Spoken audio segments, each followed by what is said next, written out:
Last we left our heroes, you stood at the edge of an ice sheet on the 8th layer of hell, awaiting the city of Mephistar as it drifted across the plain. The iron spike, the tower of Mephistopheles at its core, and ultimately your destination. Under the guise of bounty hunters bringing in infernal contract breakers, you began your way across the chains of the city. As you approached, several insectoid devils made their way out to meet you. You argued your position and claimed well. However, unbeknownst to you, Malzakar had seemingly lost some station within Cania, and these devils sought to take your bounty for themselves. You fought to defend your claim, quickly establishing dominance over these devils. You fought hard and killed 2 of 3, but more seemed to await and began to make their way out of the doors of the city as they cracked open. But it wasn't more devils. It was a singular devil. A pit fiend of gray scale and a crown of horns emerged, sending all the outer devils scattering. This pit fiend called for an end to the battle and that he would handle this himself before roughly beckoning you to follow him. In doing so, you crossed the warm threshold of the city and followed in his wake. In a fashion, certainly not stolen from a certain wizarding world beyond, an arcane dust was thrown upon a hearth in the pit fiend, and you all traveled through flame, arrived in an opulent office filled with esoteric items, and the chained and bloodied form of Malzakar. As you all finally gathered from behind a large iron desk, the archdevil Mephistopheles stood. Classically devilish in appearance, confidence, and strength, he welcomed you before offering an experiment, one in which you would ultimately decide Malzakar's fate. In a few short minutes you spoke, found Malzakar unable to communicate back to you, and as Mary who argued for salvation, with intent to learn more about your wizardly foe. As time wound down, Mephistopheles stepped once more forward, heard your decision, and then turned on Malzakar, unleashing a torrent of lightning upon him. Bolt after bolt crackled and burned through the chains and across his form, deteriorating his skin and horns until he melted into little more than a puddle of flesh, and was subsequently banished to Avernus. Mephistopheles then turned to you all, and together you spoke at length about your purpose, your foes, and a plan in 3 parts. Ultimately, he came to offer you a job. As independent contractors, you'd be hired to delve into the astral sea to locate a weapon or source of power cast out of time. Returning this weapon to Mephistopheles, this power, you would decipher it and make it usable by you in a plan to bring down Asmodeus. This being the first step, he offered 2 more parts to this plan, the second empowering you, aiding in your search and recovery of the lost relics of the Fatesworn, and finally offering a backdoor into the lowest layer, and armed with sound strategy and firepower, you would dethrone the king. The offer was intentionally vague, your employer untrustworthy yet convincing, and one by one you signed the deal. Now in business with the Archdevil of Cania, your employment commences immediately. You return to the Iron Dreadnought laden with potions and items to aid your journey across the Star Sea, and weighed down with the possibilities you've just agreed to. As you all catch your breath for a moment, Gambino and Syrah equally returned. The Dreadnought beneath your feet begins to quiver and shake, and you all feel the familiar teleportation and sensation of slipping through the plains. And in a brief instant, you're greeted once more by warm ocean spray and sun, looking out across the southern coast of Castirian. And we begin today.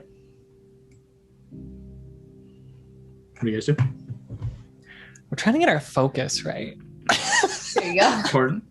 No, that's all right. Mm-hmm. So sorry, had it spooled up and taken us back home? Not yet. We are in Castirian now. We are on the southern shores of where you first met Gambino and crew, kind of in the pirate cove in the City of the Dead. Really? Back here, guys? We had to come back here. Well, I don't intend to bring my whole crew along with me, so they're going to stay here, I think. Which of your crew are coming? Hopefully Bones. I actually don't think so. I think Bones has earned a bit of a rest. Oh, shit. Who's going to cook for us then? Well, the interesting thing about the Astral, you don't need much cooking. You don't really eat. You don't really age. You don't really need much for anything up there. What is time flow like there? Should we be worried about the next full moon, or?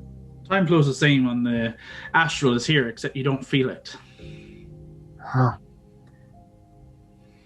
So the world moves on. It feels like it's moving on, but your body doesn't know it's moving on. That's about right, yeah. It's a plane of thought and dream. It's less of a reality. except for the things that try to kill you. That is real. If you die there, you die in real life. Great. So, what's that word that we're after? Tenebrious, who also might be a person. They could still be alive there, having not aged, if they are alive. Gambino just puts his hands up and says, "Look, I'm just the captain. I get you there. I have no idea what the fuck you're dealing with when you get there. Okay. But in theory, I suppose." Well,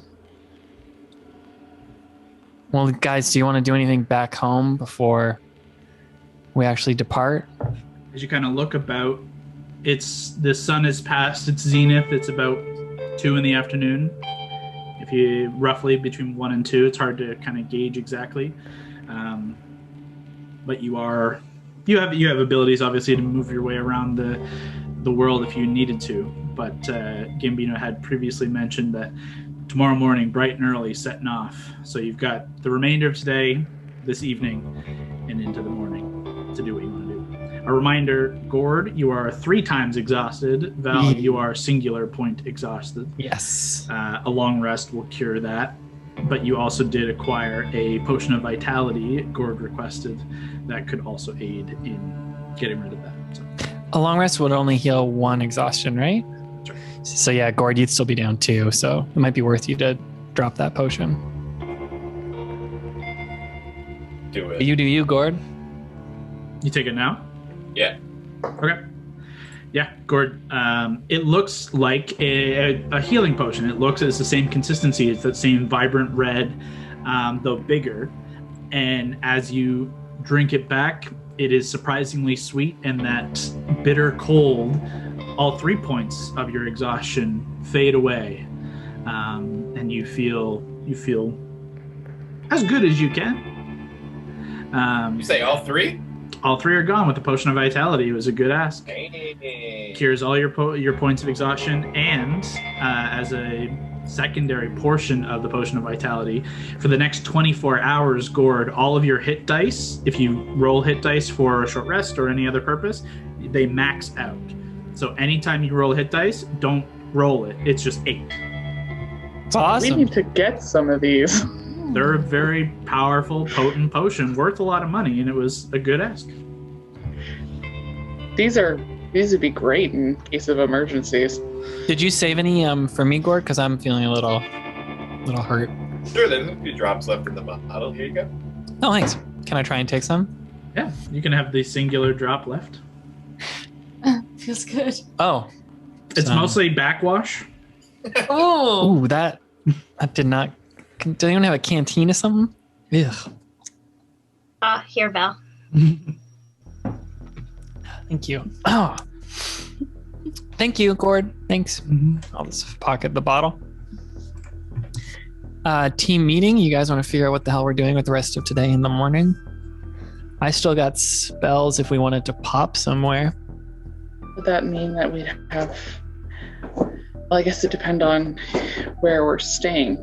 We'd have to pop back here, I'd imagine, today, so that if anything happens tomorrow morning, we'd probably prefer for you to have all your abilities. Yeah, I could use my... it takes the most amount of my magic to use that teleport spell without a circle. So that's the only one I would have lose. to get back here, right? Yeah. Because there's no teleportation circle. But that's pretty much all I can do with that. Oh, wait, no. It doesn't matter. You wouldn't be able to come here and back in one day because the teleportation circle isn't ready in Arendelle, if that's where you want it to go. What about Raymond's Tower? No, because remember, it is cursed still. That hasn't been fixed. Right, Kyle? You have written the circle. You're not sure whether that's been taken care of thus far. It was kind of left as the 3 headmasters, however this triumvirate of figures was going to figure out what to do with whatever was, still cursed or still attached to the circle. As of now, you're not sure. Well, we could send Hondo through. I don't remember how many times. Hondo could go through and turn out to be like a goblet, and then either way, it'd be interesting. Yeah, we'd all get like Beauty and the Beasted if we went through there. I'm not opposed. I could literally go there now with us, not to that circle, but I could use my teleport spell. And then in the morning, I could teleport us back here. It's my 7th, but I mean, that's all it does, aside from maybe upcasting something.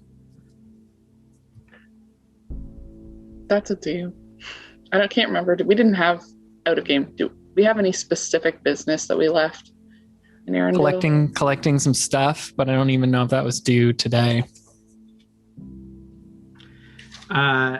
There's been some I think miscommunication as to when things were supposed to be ready. There was a bunch of stuff you guys have that was going to be ready like days after like the Christmas D&D Christmas game. That is still like you're still looking for 10 more days or something like that for certain items. The stuff that I was under the impression everyone was available to get has been picked up, acquired. All of anything you were looking for to get for Christmas is ready. You guys have it in your possession already from the last time you were in Arendelle. And if I didn't already confirm that, you do now. You did pick it up at some point in your couple of days spent in Arendelle. I thought I wrote it down. I thought I made it clear enough, but then Lee and I were talking and we had our lines crossed. So as far as I'm aware, there's nothing left to be picked up other than the things that were going to be ways a little ways down the line. Potential for getting tattoos. Hondo had an item or two. Lavender was looking for some information that was going to be all acquired in like 13 days, and it's only been maybe 3 or 4. So is there somewhere you guys want to make a jaunt ahead out to and then try and make it back? You can teleport wherever you want. There is obviously risk with how familiar you are. There is a roll to it. You could totally miss the mark and have to be forced to travel on foot or other various forms of travel. Your teleportation circles are 100% guaranteed, though Arendelle is questionable. You do have one to the Platinum Sanctuary, and you do have one to... Can we have one to... Don't we have one to the Redmanes? You technically have one to the Redmanes as well, though it's like in a random church. Didn't we get? Well, we have one from the random church, and then we have one from closer into the keep. Because we. Oh, did I give a yeah, because that's when we were coming back from trying to find Rune. They gave us one. I don't remember, but great. I believe you. Well, we could go there if Brawley you wanted to see your sister or... Yeah, I mean, I'm always down to see Baldora, so if you guys want to go there, we can. Just don't know if we'd be doing it aside from just saying hi and bye. Yeah. Maybe we should just camp out here on the ship and in the morning get a head start, then we'd have all our spells. Hondo, what do you think? You're the captain of this ship. Am I? Should we just stay here, Hondo, and then get started on this next quest? I think, I'm not one to stay around, but I think in this case it might be better. You've always had the best advice, Hondo, so why don't we do that? Let's just stay here, get ready, and in the morning set out. We have no idea, like, we weren't told, unless I missed it, roughly how many days this could take. We have no idea, right? There's been no information passed since the end of the last episode. You were picking up like minutes past. Gambino and Sierra were with you guys for a moment there as you returned. They both immediately have like gone off to check in with crew, and the ship is still kind of moving. It flew in over the sea and is kind of coming down to rest in the lower cove of Castirian. And over this few minutes of you guys discussing, there's been no information in terms of where exactly you're going. You know roughly your purpose, and all that's been told is that Gambino will be the one to get you there. But other than that, you're not sure. All right, we should try to make a point. I know we're all on a bit of a longer timeline, but we need to try to keep track of those days. We can't let them get by us. And today is like the 30-something? I can't remember the days. You guys have 38 days, so tomorrow will be 37 on. Okay. To the full moon. And it's like D&D Christmas Eve. So then... Yes, I think. And then, yeah, we have... Just trying to figure out timing-wise. But I mean, I guess this is all out of our hands for the next little bit anyway. I say we postpone D&D Christmas, our version, until we get back to Material Plane. Because I don't want to really celebrate on an astral sea. I don't know, maybe it is really nice. Maybe I shouldn't say that. Maybe we should see. It could be like a fun time. This could be a super easy mission for the Lord of the Eighth Layer of Hell. I'm sure. You know? Yeah, I'm sure it is. I'm sure it'll just be a fucking breeze. That's why he needed us. Feels like it could just be like, go get this package, get it, no conflict, bring it out, jump on Gambino ship, boom. Standard fetch quest. And then there's 2 more parts of it, which sound great. So let's do it. Let's bed down for the night. Let's ask Gambino if we can have some sort of like room in here and go from there. We should also try to keep in mind, especially while we're on this plane, Val, I know you have a few once-a-day things that we want to make sure that we actually use. If anyone has questions, if there's anything else we want to kind of look up, today's probably a good day to do some of that. I could ask the sword Aetherius about what we've been tasked to do. See if he has any more insights. Probably a really good idea. Why don't we do that? Why don't we go to my room, go to our room. If we have room here, we might have to just like camp on the island. Don't like the way the DM's shaking his head. And then ask Aetherius some stuff. In a quick...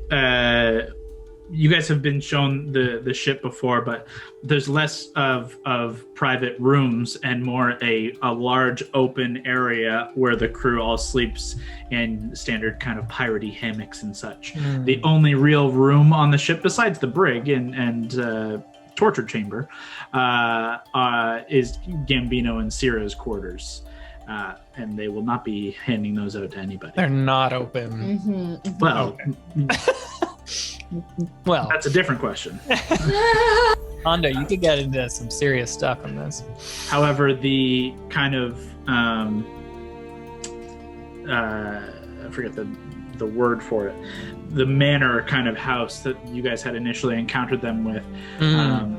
That is kind of an open area for people to stay. There are crew there. They do end up actually kind of taking some of the crew who aren't going to continue traveling on.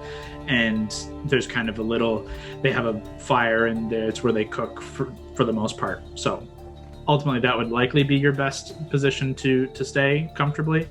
And now, in company with them, not in opposition, there's no, I mean, maybe there's some awkwardness, but there's definitely no ill intent from any of the crew or any of Gambino or Sierra, but they don't necessarily try and engage with you for the rest of the evening. They're kind of focused on their business for the time being. So you kind of have the evening, the rest of this afternoon and the night to do whatever it is you want to do in relative peace and quiet. Yeah, let's steal a room in this manor then. Kind of just hole up and let's prep. Let's ask Aetherius some stuff. Let's get a game plan ourselves and go from there. You got it. Do not trust this place last time. Hondo abandoned me and I almost got murdered. So let's still keep an eye out. Plus, I mean, they're still undead. Yeah. But then we made a deal with Gambino and Sierra. I gave them an evil artifact. And it all seemed to work out in the end. Yeah. Let's not lose fact of the point that these are pretty shitty people. Like, I know we've been kind of chummy with them lately. Let's just remember how we found Sierra the first time in the shape that she left a couple people on her boat in, which is now our boat. We should probably also not mention that. I mean, Hondo's worn a guy's face as a mask. There's been some shitty things we've done too. Whoa. I was thinking back on some of the stuff they used to say. I remember remember that time Hondo shit on the floor and then revealed himself and then tried to fight Gambino. That turned into him running, and then he ran back in the room. And he got shot a lot. Then we had to barter with them for more info. And we were telling them, trying to figure out that information. And we shared Carval was loyal to Mephistopheles. And they were like, yeah, we already know. Well, this all shit makes sense now. They've been loyal to him this whole time. Just talking out loud, but just seems like some of the pieces are coming together of where people's allegiances are in the end. Okay, let's get up in this room, and should we ask Aetherius to learn more about... Let me pull up the spell legend lore, but we could ask to learn more about the resting place of Tenebrious. That feels like a good question to ask. Yeah, pull up the specifics of the spell, just in terms of what exactly it can give you and like what your target kind of has to be. This is the whole thing. It's like it's a legend, so you would hear any local legends or whatever. But if there aren't any, because this is a super secret, we might not get anything. The spell brings to mind a brief summary of the significant lore about the thing you named. The lore might consist of current tales, forgotten stories, or even secret lore that has never been widely known. If the thing you named isn't of legendary importance, you gain no information. The more information you already have about the thing, the more precise and detailed the information you receive is. The information you learn is accurate, but might be couched in figurative language. For example, if you have a mysterious magical axe on hand, the spell might yield this information. Woe to the evildoer whose hand touches the axe, for even the halt slices the hand of the evil ones. Only a true child of stone, lover and beloved of Moradin may awaken the true powers of the axe, and only the sacred word Rudnog on the lips. That's a very detailed, brief summary of an example. Very specific. Yeah. That wasn't really that. Yeah, anyways. Yeah, so we could try this. Do we feel like we want to ask about Tenebrious? That's what we're going for. If it doesn't work, we only lose a day. You can try again with something different tomorrow. Although, how do days work in the Astral Sea? We don't feel them, so but they confusing. Happen. Right. Name Time passes. Consider no difference. Time continues exactly as it does here, except you won't age. You don't need to sustain the things that you need to continue living, because it's not a living plane. So you don't have to bring snacks, oh no. No rations, no nothing. It is seemingly a no need to eat. Like you still need to breathe in terms of like if there's a thing that stops you from breathing, just because you're on Astral Sea doesn't stop that. But like, do we have to sleep? Do we know that? It's the same as like, you need to rest to recuperate your abilities and stuff like that, anyways, and to heal.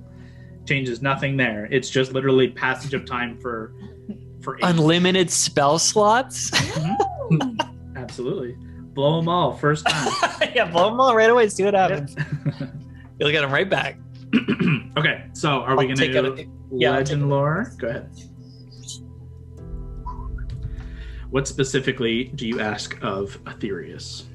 To be specific, it just says name or describe a person, place, or object. Mm-hmm. Because we know a little about it, I'll say something like the resting place of Tenebrious. Okay. Go ahead and make a charisma check for me. Sorry, charisma save. Better. Not that great, though. 14. Okay.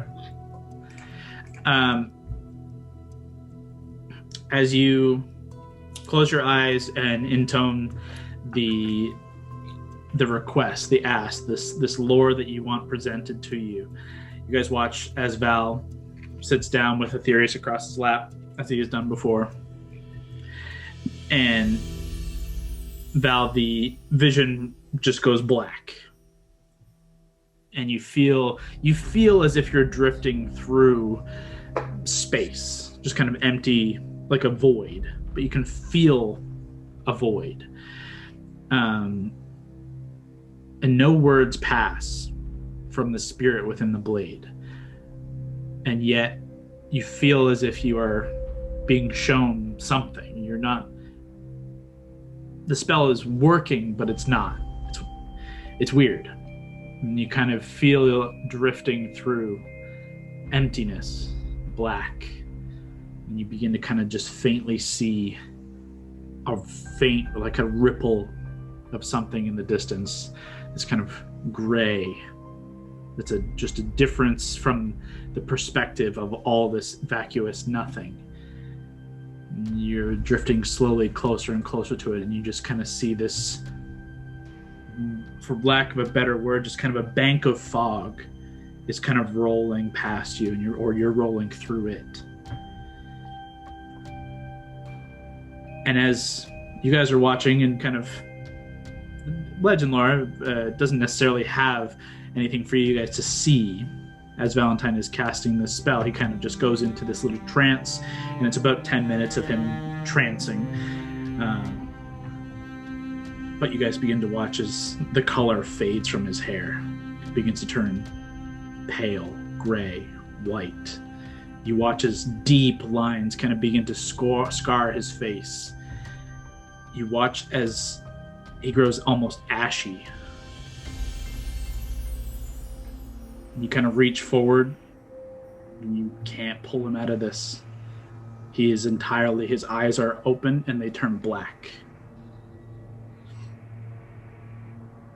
Val, in this space, in this fog, you are rocked with energy of some kind, this force out of nowhere. And you just feel it quake through your bones. And as it's like rippling through skin and muscle and then bone, you just hear screaming and you hear torment and you hear and see just flashes of roiling black and green energy and just horrors. And then it all is just gone.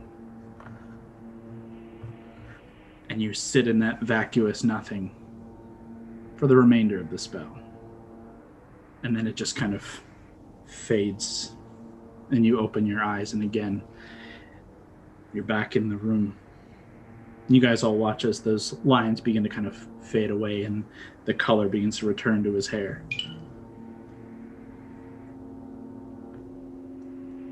Oh. Why didn't any of you wake me up? Lavender, you're right next to me. How are you feeling right now? I feel like shit. Yeah, I'm not gonna lie, I've never seen you look worse. And I've seen you look super bad, like... You saw me as like a weird ogre thing at one point. Oh shit, yeah, no, that's true. Was that worse? This is comparable. Fuck me. I didn't get any answers. It's just like nothingness, and then all of a sudden it was like, just like a blast, almost like necrotic, like pain, and it was like screaming and torment. Stop telling us about how you feel. Tell us about what you saw. That's what I saw. You're kind of just talking about your pain, like what was around you. More pain, like just like screaming, like flashes. That doesn't sound like a very good resting place. Well, no, it wasn't. So I think that could be potentially, when we know this thing was trying to be like scarred from history, like forgotten, that could be a ward against it. Or, guys, what if fucking Carval's there? Yep, that honestly could be a thing.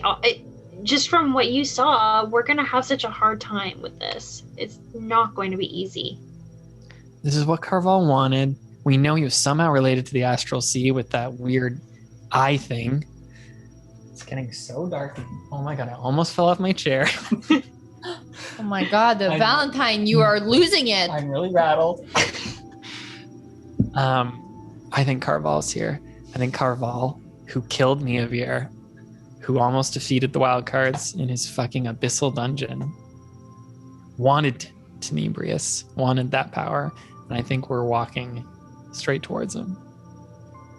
So we gotta be ready, which means we have to remember we have a flying carpet, and if he goes fly, we bring him down.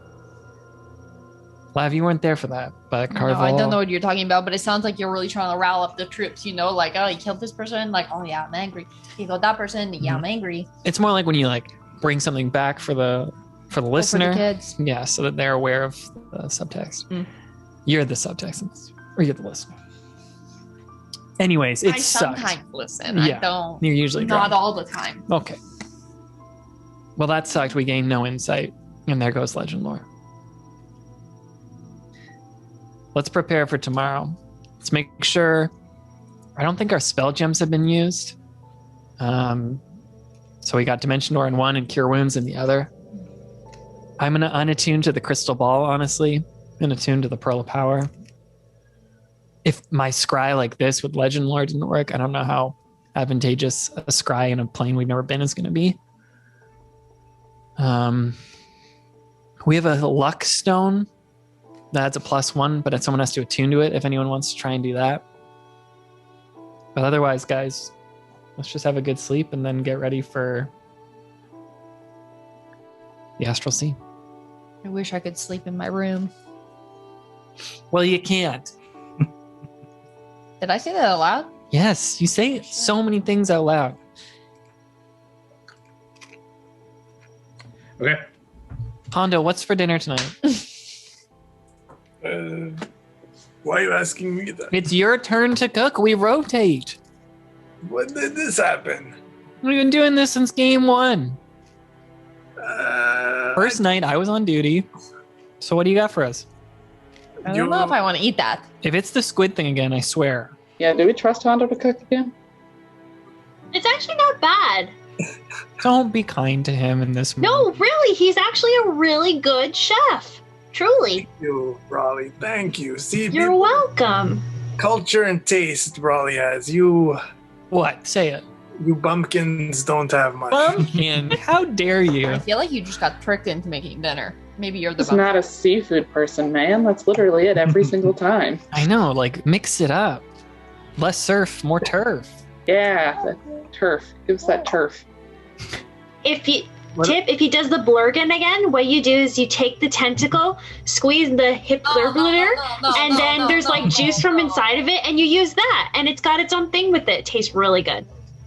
We're back here, and I just picture the beholder with the eye stalks if he's going to be getting out of tentacle things, and I don't want to do it again. You know what? What? Why don't we ask Gambino? You think he's going to make us dinner? He might be a good chef. You never know. Why don't you go? It's your turn to make dinner, so if you want to go get takeout, you go ask fucking Gambino for it. I'm gonna ask Gambino what he thinks. Okay.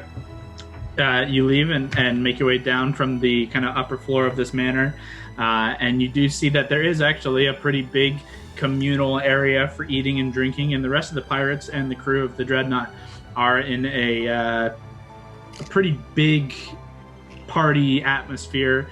There is drinking and carousing, and you can see there is food kind of all about. You see Cook is actively working on this big pot of stew over the fire in the middle of that courtyard area.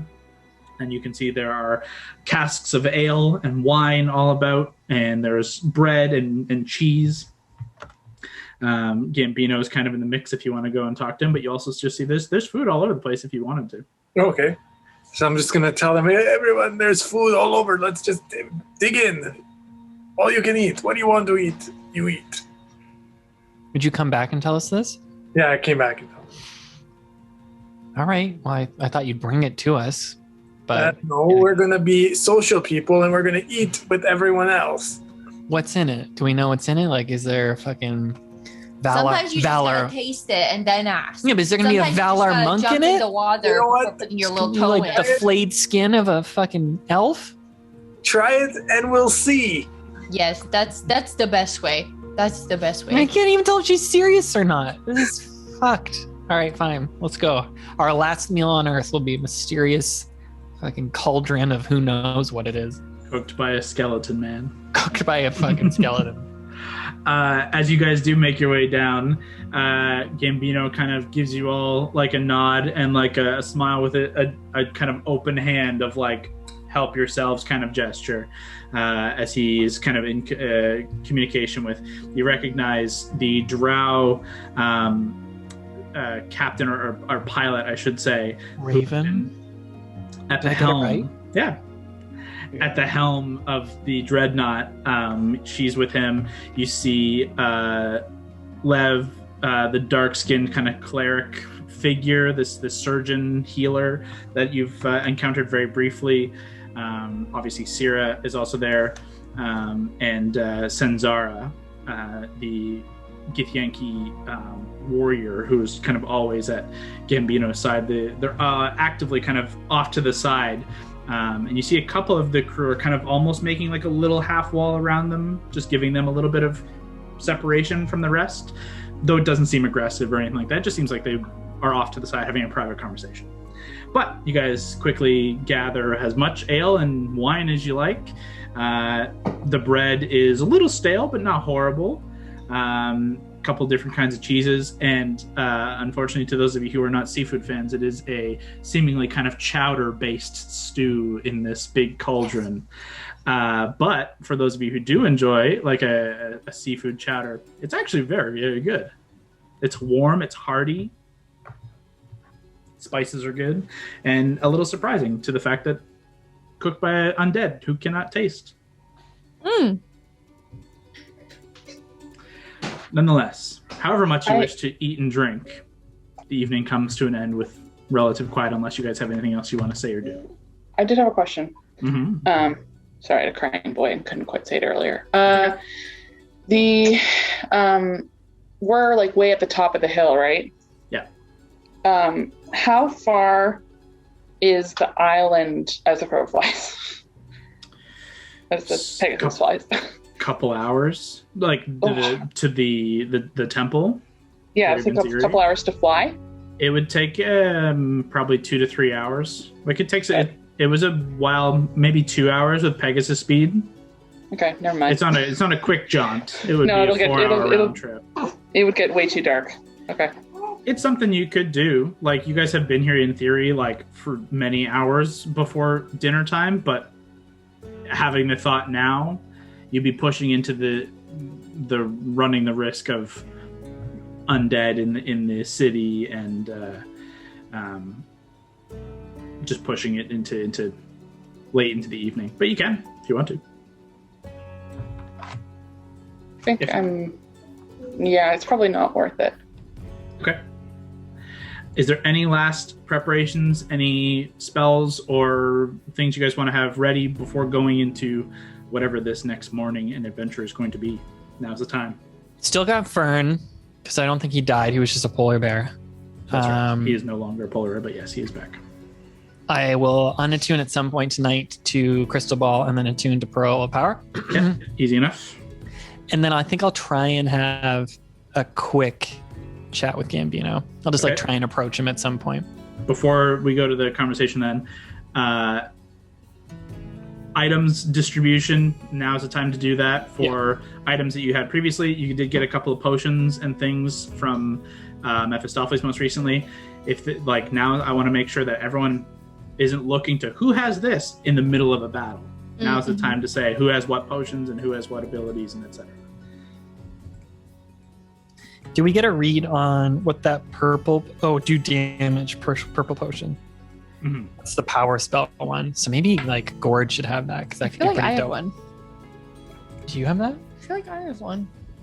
Brawley has a tiny potion, which you never used. Yeah, Potion. haven't used it yet. Diminution. So Brawley, Gord, Mary can't heal naturally. Why don't we do one superior and one greater to Brawley, if you want to write this down, and the same to you, Mary, because you're the tanks. I'll write it down here too. Maybe not. Mary, one superior.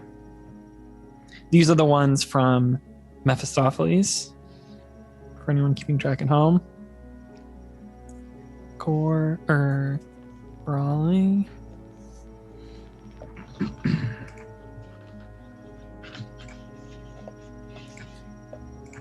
Apparently as well. Oh, I was just looking. Apparently I have 2 regular potions. Great. Do you still want me to have the one superior and the one greater then if I have the 2? Do you know, regulars? Hondo, if you check your bag, do you want to just see if you have any potions? Just because you can disengage and move so quick, it might be smart to have you have like one regular or something. Let me take a look. And Lav and I have a lot of spell slots. You don't have a lot. Yeah, you're really shit at that. Well, I wouldn't call him shit. We've just been on the move so much, I haven't been able to jest with Hondo this I have 1 potion of healing. So it's probably a regular? Yeah. Yeah, if it doesn't say have like a bracketed greater, superior, or supreme, it's just regular. What do you think? Brawley, what do you think? I mean, it's your potion. Should we have Hondo have that, or? Yeah, I don't mind. Well, But I'm Gord, getting the other two. Gord, does yours say? Do you have any potions on you? Gord, you just got that potion, but you took it. Yeah, so Yeah, I think that was the only one I had. Maybe we should give Gord the regular, just in case. I already have a greater too. I haven't used it. We picked it up in the tower, and it hasn't been used yet. Like Okay, I admittedly, same with Hondo, I can get places if I need to get people up, so it's not a terrible idea for me to have extra, but I think everyone who can't heal should at least have one. Why don't we have Gord, just like you're saying, Mary, because he can teleport too. So if someone was down in a spot that's tricky, Gord could get to them. So as of, I wonder if I should even reveal what date it is. As of, we all know what today is. Mary has 1 superior, 2 greater. Brawley has 1 superior, 1 greater. You cool with losing one of those regulars, giving it to Gord? Yeah, for sure. Brawley has 1 superior, 1 greater, 1 regular. Hondo has 1 regular. Gord, you now have 1 regular potion. And I don't think I have any. I'll check my bag, but I don't typically keep them. Can you go over that list again for me? Sure. So Mary has 1 superior and 2 greater potions. Brawley has 1 superior, 1 greater, and 1 regular. Mm-hmm. Hondo has 1 regular. Gord has 1 regular. Okay. Hondo has a Fire Genasi magical lamp. Brawley has a 2nd cure level wounds spell gem. Mm-hmm. Mary has a dimension door spell gem. Mm-hmm. I still have my spider things. My spider things. And then that's pretty much it. We have scrolls of Speak with Dead, Invisibility, Mislead. Lav has a Plane Shift scroll. I have Etherealness, and Lav has a Catapult scroll. Dope. And that's pretty much it. We have a chest with an infernal lock on it from Torque Hardskull's safe at Dagger's HQ, which we've never opened. I don't remember what's in it. I'll have to dig up those notes. That's pretty much it. Gord, I'm sure you have all sorts of spooky shit in your bag, but these are like Gord's the got public so ones. many things that he was like attuned to so many different items that he couldn't all be attuned to at the same time. Actually, from the Devil's Apothecary,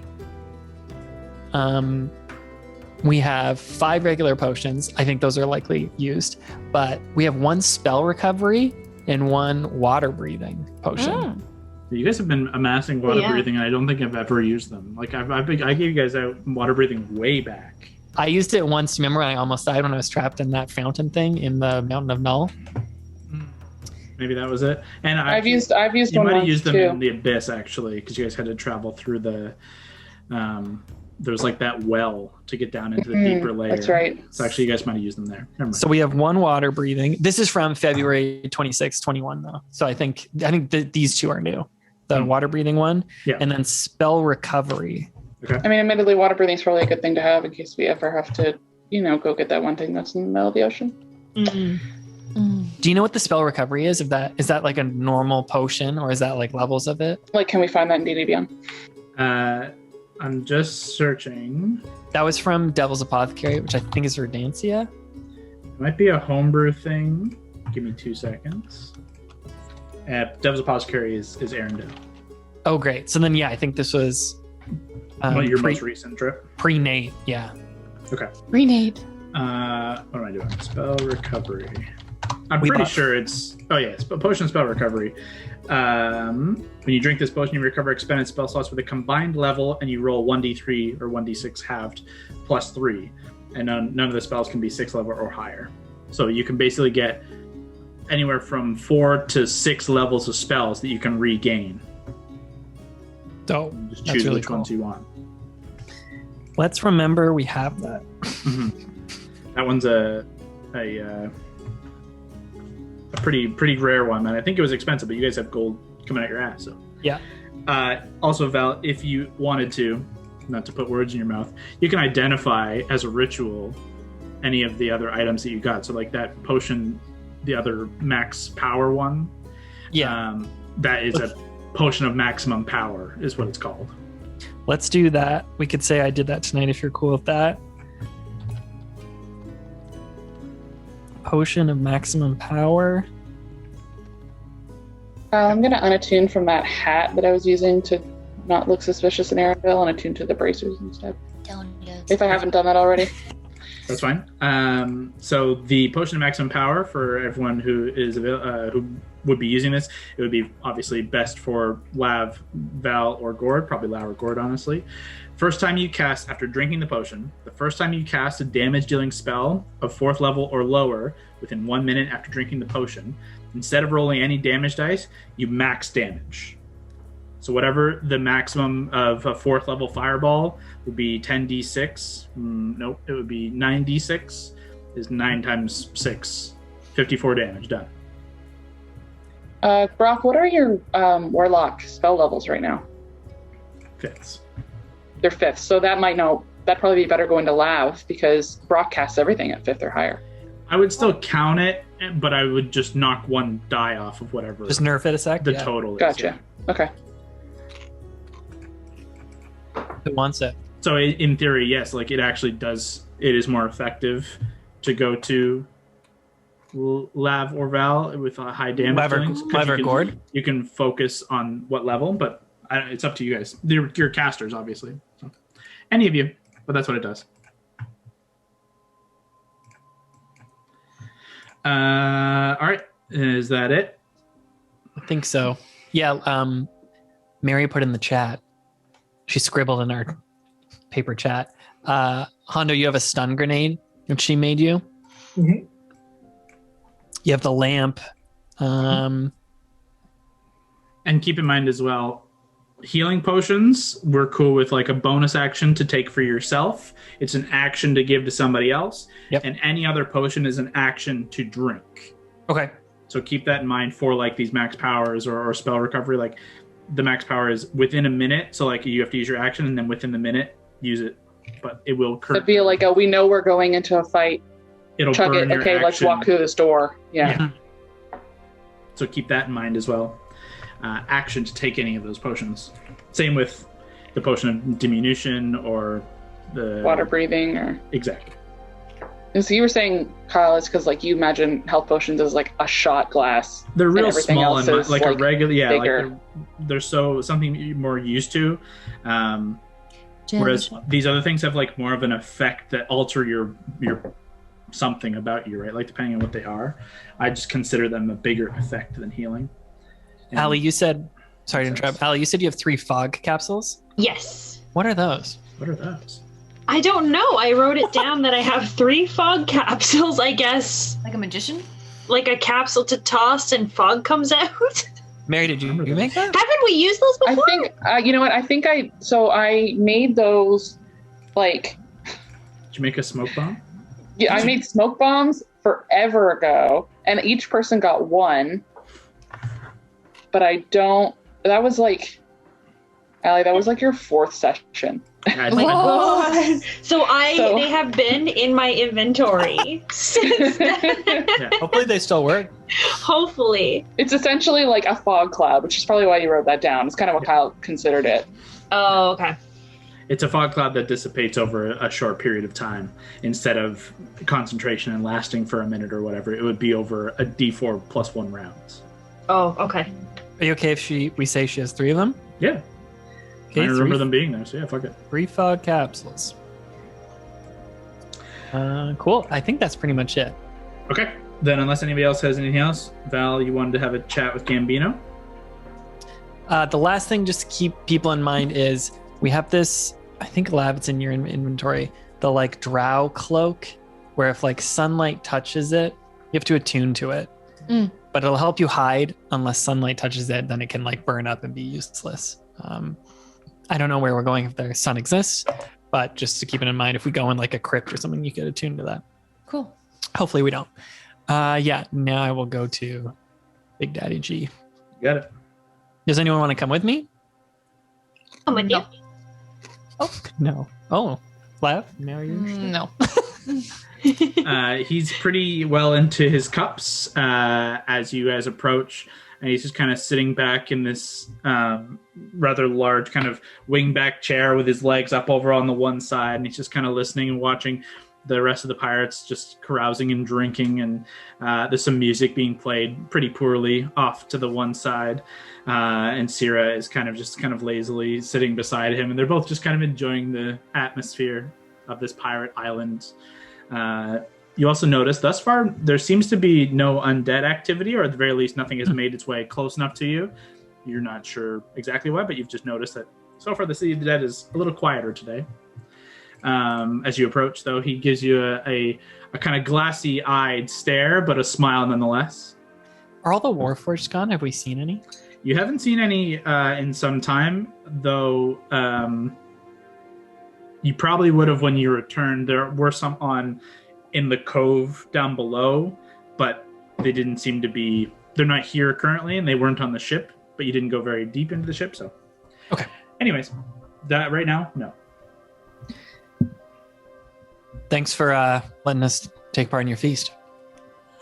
Hey, we're sort of playing for the same team right now, I suppose, so a little bit more concessions and friendly atmosphere. Yeah, I would love to keep playing on the same team. I think that's how I prefer this relationship.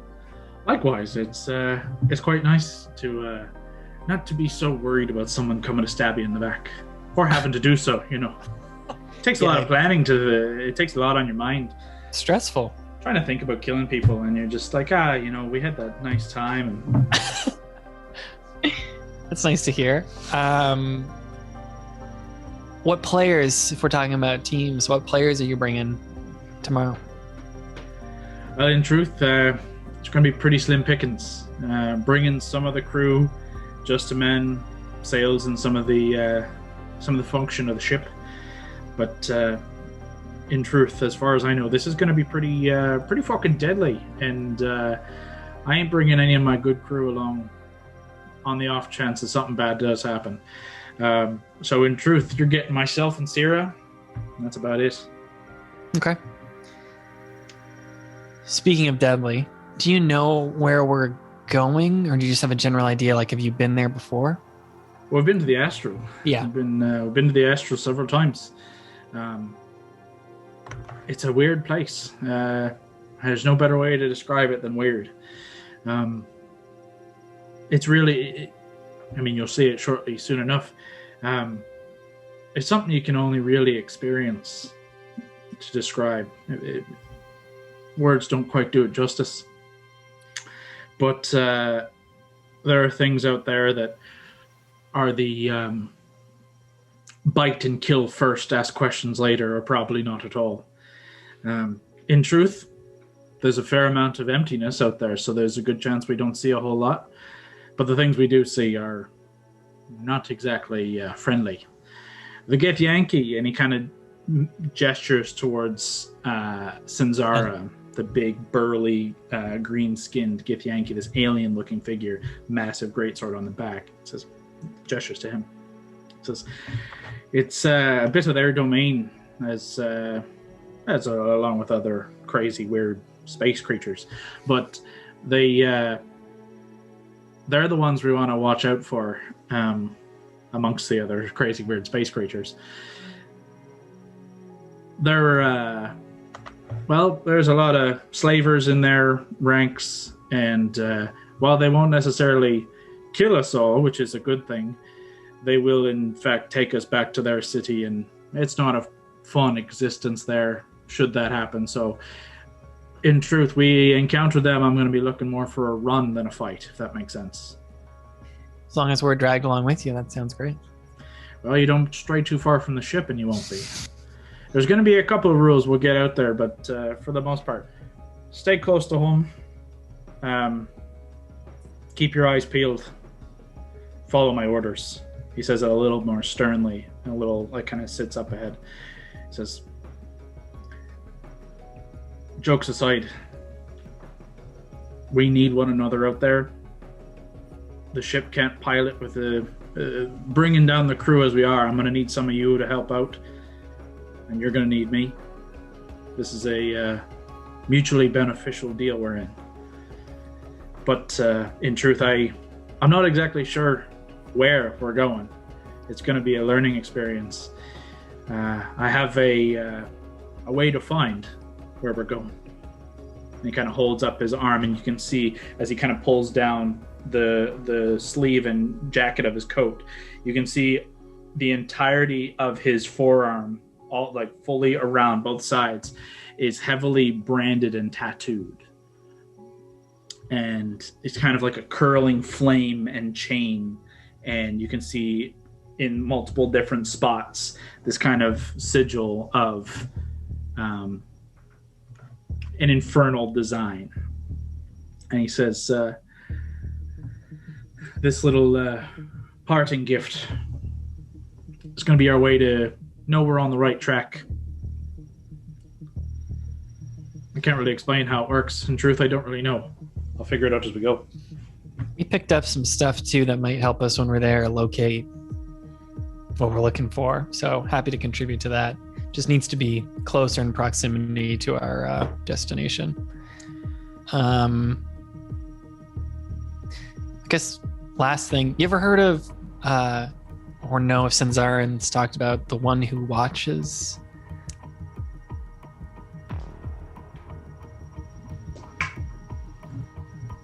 Kind of scratches his chin a little, takes a sip. I can't say Sen's ever mentioned. I feel like I have, but nothing really springs to mind. I'll ruminate on it though. I'll think about it. See if Sarah knows anything, and I'll let you know in the morning. But it's like a tip of the tongue kind of thing. But off the top of my head right now, no, I can't say I do. You ever meet Carval? No, never met that fucker. I don't intend to. Well, part of me is worried he might be near where this thing is. I brought up the one who watches and Carval because they were closely tied to this word, this weapon we're hunting that Mephistopheles wants. So yeah, you might get a chance to meet the dead guy. Well, I fucking hope not. But if we do, we do. We'll see how it goes. Well, Yeah, hopefully not like last time. He's one of the guys you just like straight up kill. In truth, most of the guys are the guys I straight up kill. There's not many instances where I'm stay in the hand, so to speak. Well, hopefully we remain the exception to that as long as we can. As long as we're on the same team. Have a good night. Likewise. And he just drains his cup, but stays where he's sitting. Just like glance at Brawley and just like shake my head as we're like walking away. What have we gotten ourselves into? Oh my gosh.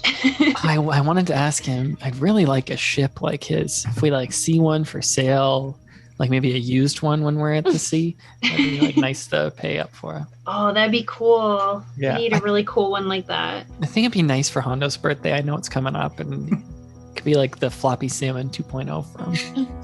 How old is he? Oh no, I think he said he's 83. Oh, so he'll be like 84 this year. Yeah. Oh. I'm not sure how their fish birthdays work, but Yeah, he looks great for his age. yeah, I think it's all the salt water. Just like scrubs it off. He swims a lot. It's gotta be. How about that? Okay, unless there's anything else, you guys bed down relatively comfortably. Maybe wait a little guiltily on your decisions, but nonetheless, actively moving forward with a plan with the intent to bring down the Revenant Vow and the King of Hell. Gord, as you settle in tonight, Oh boy. whether you sleep or not, it's up to you. It doesn't make a difference. But the small bead and this kind of choker that Mephistopheles had kind of placed upon you, you feel like this kind of, it begins to ebb away and it kind of begins to break and it just kind of falls away into ash. And you kind of feel that presence is gone. And as it begins to kind of fade, there's a moment of continued peace and quiet before the cacophony rushes back in. That buzzing of thousands of insects and worms just working their way through what feels like and sounds like the inside of your skull. The screams and torment, the thousands of voices from the pit from your time spent there. It all rushes back in and then calms over time, but almost like it was held back and the dam was bursting, and finally it burst forth, and hours of it just kind of careens through your mind before simmering and becoming almost like a white noise of torment. It just kind of sifts in the background. But you can swear through a couple of hours you hear that heavy, deep breathing of Orcus, and almost like you can feel the heat at the back of your neck, and like that heavy breath just like pushing some of the fur, even though you're wearing a helmet. It feels like it's there. But nothing comes of it. And the sun rises once more over Castirian. Your ride awaits. I really want to talk to Gord about that fucking deal, but I don't know how. It's tough too, because he, like, Brock being very, very smart in, like, I'm always going to wear a helmet, so you never see any signs of the weird shit going on. And because part of his pact is I don't have to sleep, he never has to take it off. Maybe in the morning I'm going to try and talk to him about it. Here, one second. It's morning if you want to do it. As you guys begin the kind of march towards the ship, making your way down the coastline, down the cliffside, I should say, and to the helm, to the main deck of the dreadnought. It is in fact a pretty sparse crew. You don't really even recognize some of these faces. Several older figures amongst the crew, very weathered skin, seeming several who are well traveled in their years and on ships, whether this one or likewise, you're not sure.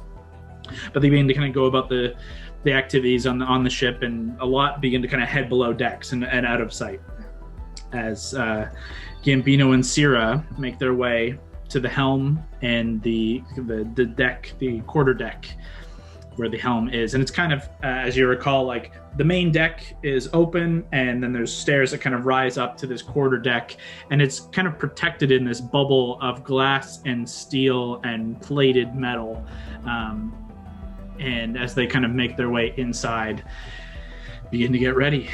If you guys want to have any last moments before. I want to try and talk to Gord.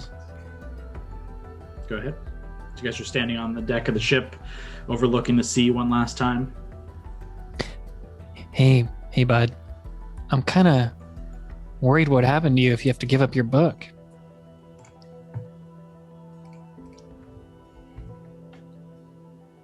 Kind of just overhearing like what they were talking about, you know, back when we were in the 8th layer of hell. Whoever you're aligned to now, he kind of sounds like a dick. Like, doesn't really sound very nice. So I don't know if there's a way for you to switch teams that would allow you to keep that book, but would you be interested in that? I got one word, and it'll make sense in the end. Tenant. You say tent? Tenant. Like the tent. Okay. All right. Okay. Yeah. Then walks away. So it. Fuck. Hey, Or Gord. just makes his way out. I just write tenant down in my notebook. Question mark? Did you do the hand thing at all with your paws, or is it just the word tenant? Just the word tenant. I have tenant, and then I write 10, and then I write Tenebrious, question mark, and then I put it away. Okay. As you have this awkward conversation and finish jotting into your notebook, the rest of you get yourselves situated on the helm at the main deck of the ship. You feel the rumbling of the dreadnought beneath you begin to grow intense, and you feel it begin to kind of rise up from its kind of settled position. It's not entirely unfamiliar to you. However, as it begins to rise up, it gets higher and higher and higher over past the height of the manor and the coastline, and kind of begins to drift away over the ocean and rising higher and higher and higher until you're almost reaching into the lower lying cloud tops. And the deck begins to kind of rattle intensely, and some of you grow fearful that the metal is about to like split and tear the dreadnought in two, when you suddenly feel shot forward at incredible speed, and this sensation washes over you. From the nose of the warship, you watch as this kind of glimmering circle begins to form in space, and it grows and accepts the ship as it shoots forward. And in a fraction of seconds that takes to pass through this flat circle, from the world of the open ocean that you knew, you now begin to drift into a silvery sea of stars. Shades of silver and purple, pale purple, as far as the eye can see, above and below. There is no physical ocean. There is no sky. It is all one. The distant horizon, you see the faint kind of twinkling of a star-like light, but it's not quite the same as what you're accustomed to. You see the fading of the silver expanse across dark horizons, but it also never seems to end. Behind you, as the ship fully completes its journey, you kind of catch yourself. You see the circle of what you look back to assume to see ocean and the city of Casteria and beyond, and it's just this circle of mercury like silver kind of hanging perfectly still, reflecting you. And as you kind of begin moving along, just like a mirror reflecting you in space, the rumbling of the ship stops, and it begins to just gently kind of glide forward. And you watch from the stern, just this kind of swirling cloud of mist begin to kind of coalesce behind as it begins to very quickly move forward. I would like anyone, to roll percentile die or a D100. Who was the last roller? Can you do it either Brawley or Kevin? Kev, you choose, because you're unmuted. Who should make this dice roll? I'm going with Lavender. Okay. I knew it. D100. Do I have it? If you don't have, if you do have percentile die, Scott? Let me see. He does. Yeah, I do. Yeah, there's ones that have like a 10, 20, 30, etc. Otherwise, you can use 2d10s. It's the same thing. Oh, yeah. This one. This is a very heavy one. Yeah. And you can use that one, too. Is. This is the metal ones that sound Oh my very... gosh. Okay. 30. And then roll that one for the next number. Roll this one? Yep. Come on, baby. 35. 35, okay. Good number. It's not bad. You're like, sure. Not for this. Yeah, I was like, All of you go insane. all of you turn into pod plants. It's so funny when you're rolling for these because You have no idea what's good. So I know. You're just like, You're like, there's like no stakes in your head, really. is high good? Is low good? Who knows? It's the fun of the percentile die. As you guys begin to travel forward, you see this massive space just open before you. And it is beautiful. And at the same time, it is like too much. It's a little overwhelming in its emptiness and in its constant presence. But nonetheless, welcome to the Astral Sea. Gambino at the helm kind of is sitting in that kind of curled back chair with the helm ahead of him and just kind of sitting. Sierra makes her way down to all of you. Says, "This is your first time here, yes?" Yeah.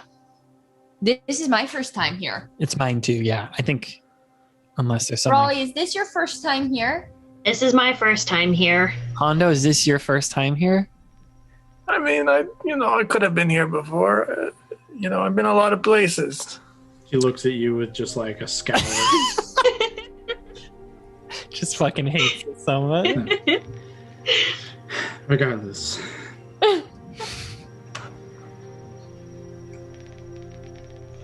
This place is dangerous. Be on guard. Watch and be quiet. You want to be silent travelers here. You do not want to make ruckus. No ruckus. We know not how long we are going to be traveling for as partners. She bites the word partners. You may stay below decks. Do not head to our private quarters. And do not mess with the cores. She looks at Hondo. Do not mess with the cores. Oh. Lest we be stranded here and all die. Right.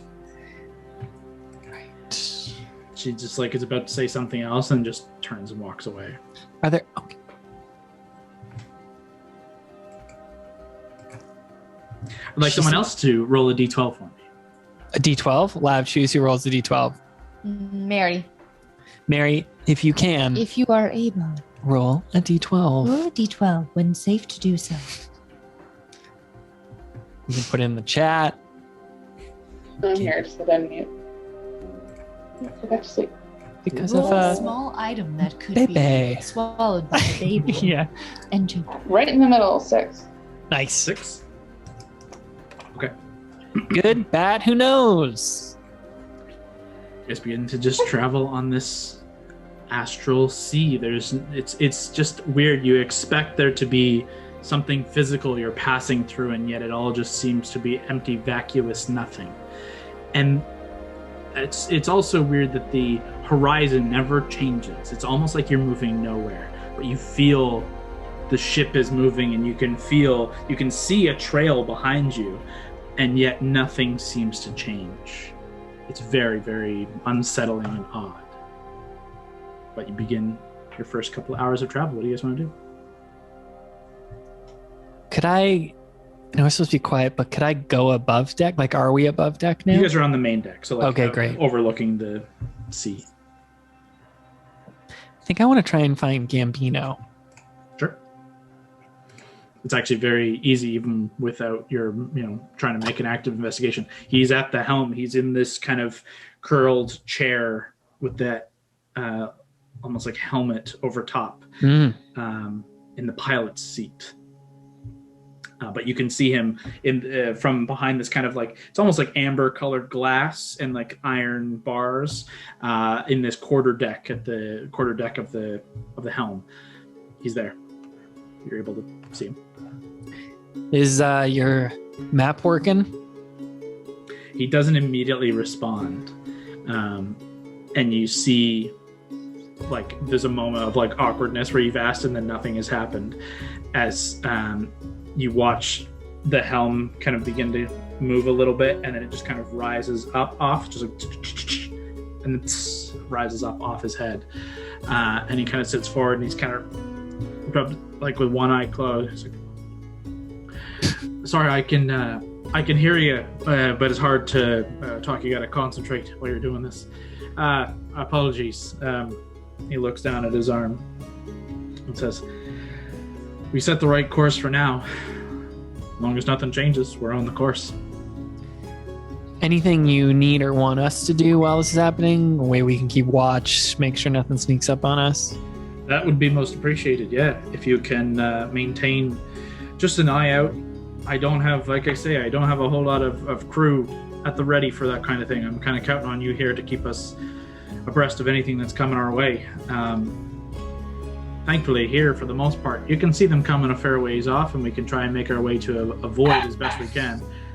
But Fern! Shh, we need to be quiet. he looks back and just kind of shakes his head at Fern. Says, it can be... things can quickly kind of pop up out of here, so keeping an eye would be appreciated. Anything you can do to try and give us as much warning, do as much of the protecting as you can. I gotta kind of focus up on making this go. All right, yeah. I'll get the wild cards to spread out in the top deck and make sure we have places covered. Yeah. We could be out here a couple of days. What's a day down here, though, right? Well, it's still a day, but yeah. Oh, okay. All right, well, cool. If you need us, just holler. I'll be up top. Make yourselves heard if you see something. Seer told us not actually to make ourselves heard, so... In the event of something coming our way, I want to hear about it. I don't Okay. care if you're yelling or screaming. That's okay. I'll go tell her you said that, just in case there's a miscommunication. She's still going to take it out on you. But Okay. She said Hondo couldn't go in your room. Is that that's what you want to? none of you should go in my room. Okay. None of you should see those kinds of things. Yeah, that feels right. The only other thing I'd say is don't go near the core, unless we ask you to. Yeah, she said to Hondo, don't go near the core, like very specifically. Certainly don't let that fucking idiot near the core. But to the rest of you as well. Okay. It's just for safety and so we don't all die. If we don't die later, could you teach me how to drive this? Because it looks rad. Probably not. Okay. If we see another one of these and we scuttle it, could then we take it? Hey, I mean, sure. If we liberate it from some of those Githyanki, sure. I don't see why not. As long as any of you can figure out how to work it. Sure. Mary's good with tools, so... I don't see why not. All right, great. Well, good talk and great teamwork so far. Let's keep that spirit up. He's like, all right, that's too much. And he just kind of... I reach it. Oh. I just walk away. Helm comes back on and he begins to focus once more. So yeah. So if we go top deck, I'll tell the wildcards, let's be on watch because we're so little. Do we want to split this up? Someone takes port, someone takes starboard, someone takes the bow, someone takes the other part of the ship. Stern. Is the deck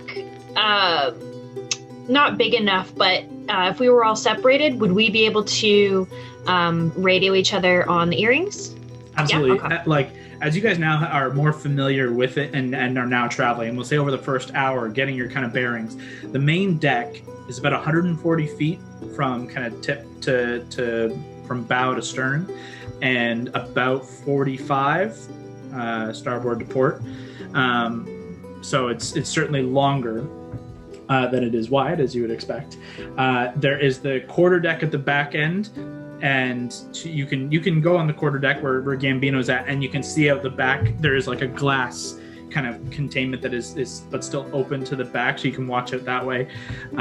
You can go up on the mastheads and sit in like the crow's nest of the different masts, despite the fact that the masts are not open. They don't seem to need to be, at least with this ship. There are still masts and a crow's nest for you to keep a wider perception. And then there is a main kind of a stairway down into what you assume would be the cargo hold below that none of you have explored yet, and obviously not a good spot to keep an eye from. But you have quite a big expanse here to work with on the deck, but easily enough to be within earshot of one another, even just shouting, but to be using the earring for sure. Okay. Hondo, you're the most familiar with a ship. Where do you want to be keeping watch? Do you want to be in the crow's nest? Do you want to be at the front? I don't need to be in the front. Captains never need to be right at the front unless Okay. they're the right. So where do you want to? Do you want to be in the back? In the middle. You gonna go up in the crow's nest then? Yeah. Okay. Put Hondo up in the crow's nest. Make your way up there. Let's get a positions from everybody of where you want to be on the ship. And then Hondo in the crow's nest position. I'll get you to make a perception check. Sure. I think Fern and I will go to the front of the ship. Won't be on Fern, but just be standing next to him. I will also point out, after the first hour of you guys being here, as you're getting yourselves positioned, and then it's not going to affect any of that, you do find, and you actually notice Syrah, first of all, but you also notice some of the other crew as they're kind of making their way around the ship. No one is walking, and they're all kind of gently floating along. Actually, the crew are walking. Syrah is kind of flying and floating around. And you do feel a little lighter than normal as you're making your way around here. Just feels like everything is just a little like spacier, floatier. Could I try and not jump very high, but just like try and just jump a tiny bit and see what happens? Like if my gravity's off or something like that? Sure. You begin to think about that concept and about being a little lighter than air, and you do feel yourself kind of floating up a little bit. Oh my god. And then the ship kind of is quickly moving, and you like almost like engage gravity, and you choose to like maintain gravity and find Wow. yourself landing back. But there's a little bit of flight capability. Some 0 G's. Okay. I rolled a 14 for perception. Perfect. Okay. That's what you added to it? Yeah, 2. Oh, Hondo. Not a great roll for Honda, but that's okay. Okay, that's okay. Where does everyone else want to be on the ship? So Hondo's taking the crow's nest. Val and Fern, where did you say we were going to be? We're going to be at the front. Okay, right on the bow. I'm going to move you on the map over here, Why do we need a map? just so I have an idea of where you are. Nothing bad's going to happen though, right? No, I wouldn't. That ever happened. Lav, where do you want to be? Where Brawley is?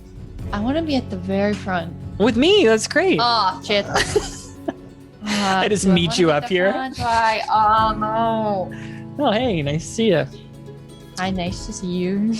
Auric, Fern, you and me can keep watch on the front. I get Auric to... I'm talking to you, and then my eyes kind of go white, and you're like, what the hell? And then Auric, like, runs to top of, like, wherever the crow's nest is, so I can see, like... You'll be with really Honda far. then. Okay, cool. That's cool. Auric is. I'm not.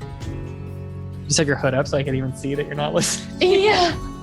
Like one of those bratty kids Yeah. from all just like... Okay, Mary, Gord, and Allie, where do you guys want to be? I have really bad perception, so wherever the best place to go if I have to make a roll, and it's not going to wherever the Pivotal? easiest. Somewhere where... Yeah, it's not going to be huge. Like, You. I think at this point, Kev's taking care of perception, Allie, so it's Yeah. just more of wherever you want to be. Yeah, Okay. where do you want to kind of hold your position? Like you can join the rest of the group at the very front. You could join the helm area or anywhere on the main deck. okay, if there is no one near the back, I can go there. You got it. Mary Gord. Is there a sail I can climb on top of? Yeah, there's the main mast that Hondo is up in. The sails are not hanging out, but there are the upper mast that you could like chill up on top of by Hondo Yeah, if you I'll wanted go to. up there. You got it. And Mary. I'd say the crazy abyss is slightly freaking Mary out. She doesn't know why. So probably not near an edge. Let's say that. Slightly more towards maybe just the middle, like beneath the crow's nest area on the ground. Yeah, there's Trying to stay in the middle of everybody in case she needs to get to anyone to help. No problem.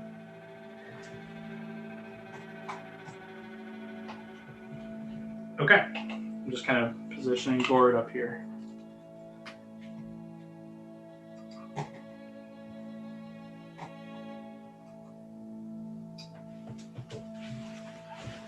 So, as you guys spend the next couple of hours in this odd, spacey world of the Astral Sea, it is partially rather beautiful. Despite its expansive nothing, it is bright, it is kind of oddly colored, and is sparkly in the distance. It's pretty. And none of you, for the most part, see anything on the horizons. You don't see anything shifting and moving in the dark. You don't see anything in general. Hondo, keeping the most perceptive eye, watching out for any threats on the horizon, keeping your eyes kind of peeled in all directions from the crow's nest. There's, for hours, nothing. You guys travel for about 4 hours, nothing. Another hour, 5 hours. You get into 6 hours of travel and there's been nothing. And you're all kind of getting a little too comfortable. And Hondo, you find yourself getting a little too lax in your position as watch. And kind of looking over, and Gord's up on the sails and is a little reminiscing of the two of you spending many years prior sailing the seas and having adventures before all this crazy bullshit started. And then out of the corner of your eyes, you're kind of looking at Gord. Past him, you see this ripple of kind of dark purple color. And it is nearly upon the ship, and it is surprisingly moving very, very fast. And focusing in, you just see this just crackle and burn of what looks like a dark purple black cloud. And within it, you can see just lightning and thunder rolling. And it is already on top of the ship. And unfortunately, there is no time as you begin to call out before it rolls over the entirety of the ship. You need everyone to make an intelligence saving. Ooh, shit. It's an intelligence saving? Yeah. You know I'm not good at these. Jeez. Ooh. Hoo, hoo, hoo. Nice job, Gord. Nice job, Love. Brawley, not liking that face. 21. Okay. Yeah. 7. Fail. Hondo. I rolled a 20. Hey. Oh, Don't deny! What the fuck? All right. We just doubled nat 20s on those? Could be good. Brawley. 13. Better than Okay. me. That is a Better fail, than me. unfortunately. And Gord. 18. That's a success. Okay. So, Val, Brawley, Lab, what was your roll? Sorry, you were 21. You're fine. No, I was pretending because I just got hit. Oh, I was like, oh, he's had a headache today. He's like, oof. And I was like, are you okay? No, Lav got. What do you add to that? I rolled a 16 and Plus I 4. add 5. Nice. 25. Okay.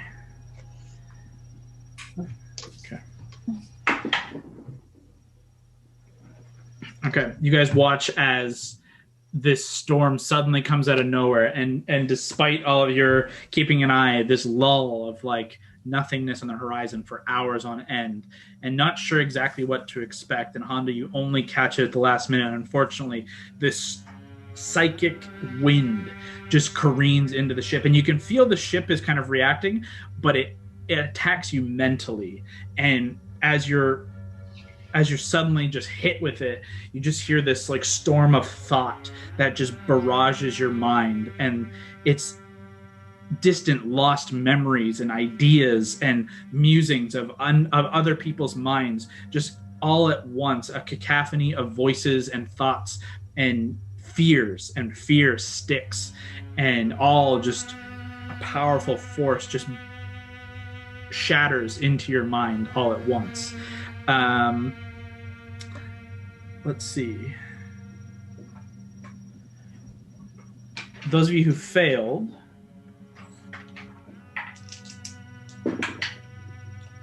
you guys suffer 15 points of psychic damage.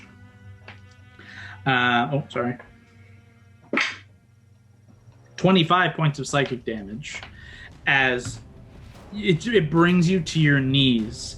And those of you who weren't, you guys watch as the ship just totally just like begins to careen and twist, and you look up into the helm where Allie and those of you up in the crow's nest, you can see Gambino is grabbing at the top of his head and like trying to rip the helm off at the helm.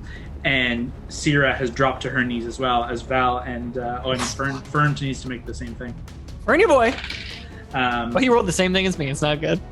That he suffers 25 points of psychic damage as well. Oh my gosh. You guys who failed just like drop, and it just, you feel the whole ship begin to kind of be carried up and carried along with this psychic storm. And Gambino just rips the helm off and drops to his knees, just kind of shouting and holding his head. What are you guys doing? Are we incapacitated? Like, could I talk right now? Currently, Val and Brawley, you guys are stunned. And stunned, does that mean we can talk? Let me just look it up. You can't do shit. Okay. Oh my god, are you guys okay? It's a full stop. As this just like barrage is in your mind. Isn't like dead right now. Is this like So this thing is visual, right? Like we can see it. It looks like a storm, or it looks like a cloud or something. Yeah, it hits, and you guys watched as it struck, and the whole ship began to like kind of lilt alongside the storm, and it enveloped you. And it's this dark, crackling purple energy. Lightning is kind of crackling through, and it's almost like you can see the thoughts are like spirits, just like swirling, and this energy is cascading all around. Oh my god, Hondo, get back down here! Orc starts scratching him. You have to grab control of this goddamn ship! Is the storm still here, or it hasn't passed through, right? We're stuck in it. It's carrying you and the ship along with it. And I can't resist, right? You're fine. You succeeded, didn't you? Oh, yeah, right. Yeah. You rolled a natural 20. Those of you who succeeded, you have suffered no penalties whatsoever. Be a captain, baby. Currently, the only ones who are down are Gambino, Sierra, Allie, and Val. So the remaining 4 of you can do whatever you want to do to try and pull yourselves free of this. I'll shout out just to try to get a roll call.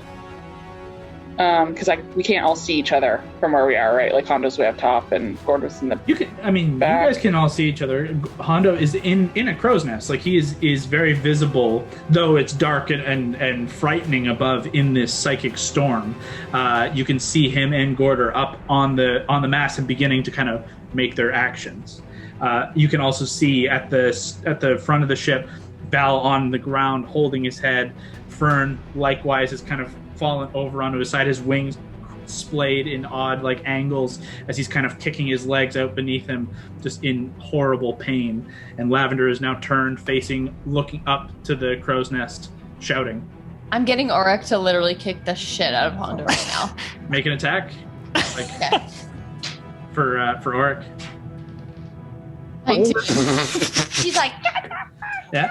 Hondo, I'll say you suffer at least 1 point of piercing damage if Auric doesn't have an actual attack. Oh, yeah, 1 slashing damage. That's cute. Just clawing at your like Achilles, just trying to get your attention. Kevin's history with cats continues. Get away. So what do you guys do? I'm thinking Okay. I could cast Wall of Water around everyone affected and keep them safe in the wall. Drown us while we're stunned. Well, like a little dome. So the problem is everybody is kind of split up. Valentine is at the very front, kind of surrounded already by Fern. Fern and Val are down at the front, and Lavender's by them. Mary, you, and Gord are right in the middle of the ship, and everyone else who's down is at the back end of the ship in the quarter deck. Okay. And so the people affected are sort of like in a trance or stunned, right? They're down, they're holding their heads, they can't really move. You can hear them screaming, but it's just weird. But you're not sure exactly what's happening to them. as They're all this not responding. contemplation is happening, I'm like running up to man it myself. Yeah, I would say I would start making my way over to do anything.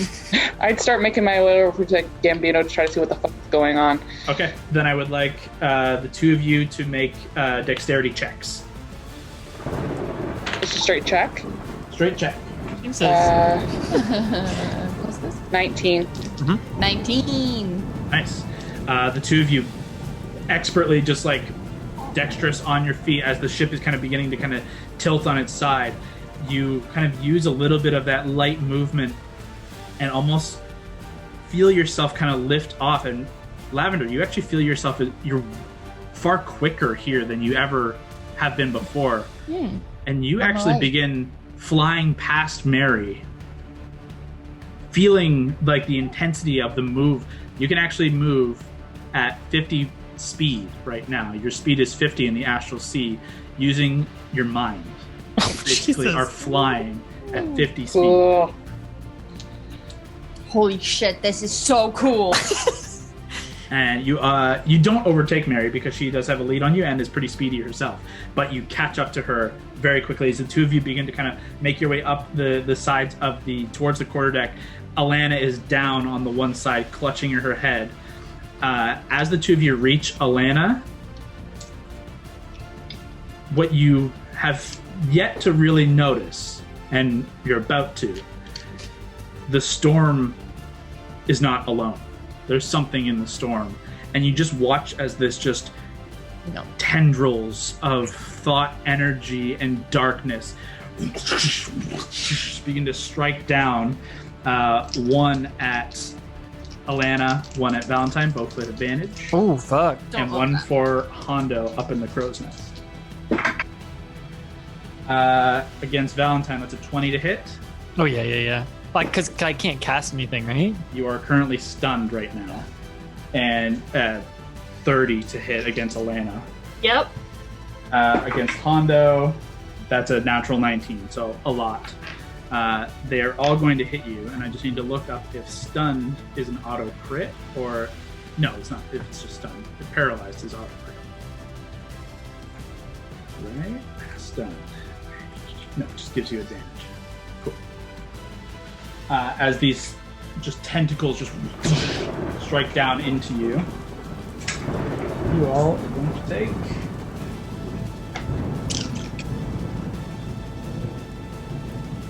Each of you who were hit suffer 8 points of piercing damage. Okay. And 13 points of acid damage. Ooh. As these tentacles just slash into you and rake across you with like thousands of little teeth pulling at you. And each time that screech of psychic storm rushes through your mind again. And you guys all begin to look up now and see just this massive mound of faces and tentacles and eyes and some animal, some alien, some humanoid. Just like a storm come to life, attacking. We need to roll initiative. Don't like it. That ruined it for me. I was gonna get my rope and whip everyone who was stunned so that I maybe wake them up, but it seems they've just been tentacled. Well, thank God this tentacle thing happened. Initiative is going to give us all purpose and a focus of like, okay, this part, what are you doing now? What are you doing now? See how long this storm lasts and how far it takes you off course. Oh, true. Man, I'm rolling like shit for Gambino and Sira. Yeah, that's not ideal for them. No, it's very bad. I'm not going to pull the full map out for this, but I'm going to use it for my own visual perspective, so I know where everybody's at, and I can give you more accurate times and distances and things. But I don't think we all need it, as your opponent is everywhere and a storm. Okay, so let's go. 25 to 20. 28. 25. Okay, Hondo, Mary. 15 to 20. Actually, sorry, I rolled 21. No, sorry, 20. Okay. 20 to 15. 15 to 10. 10. What roll is it, sorry? Initiative. Okay, hold on. All right.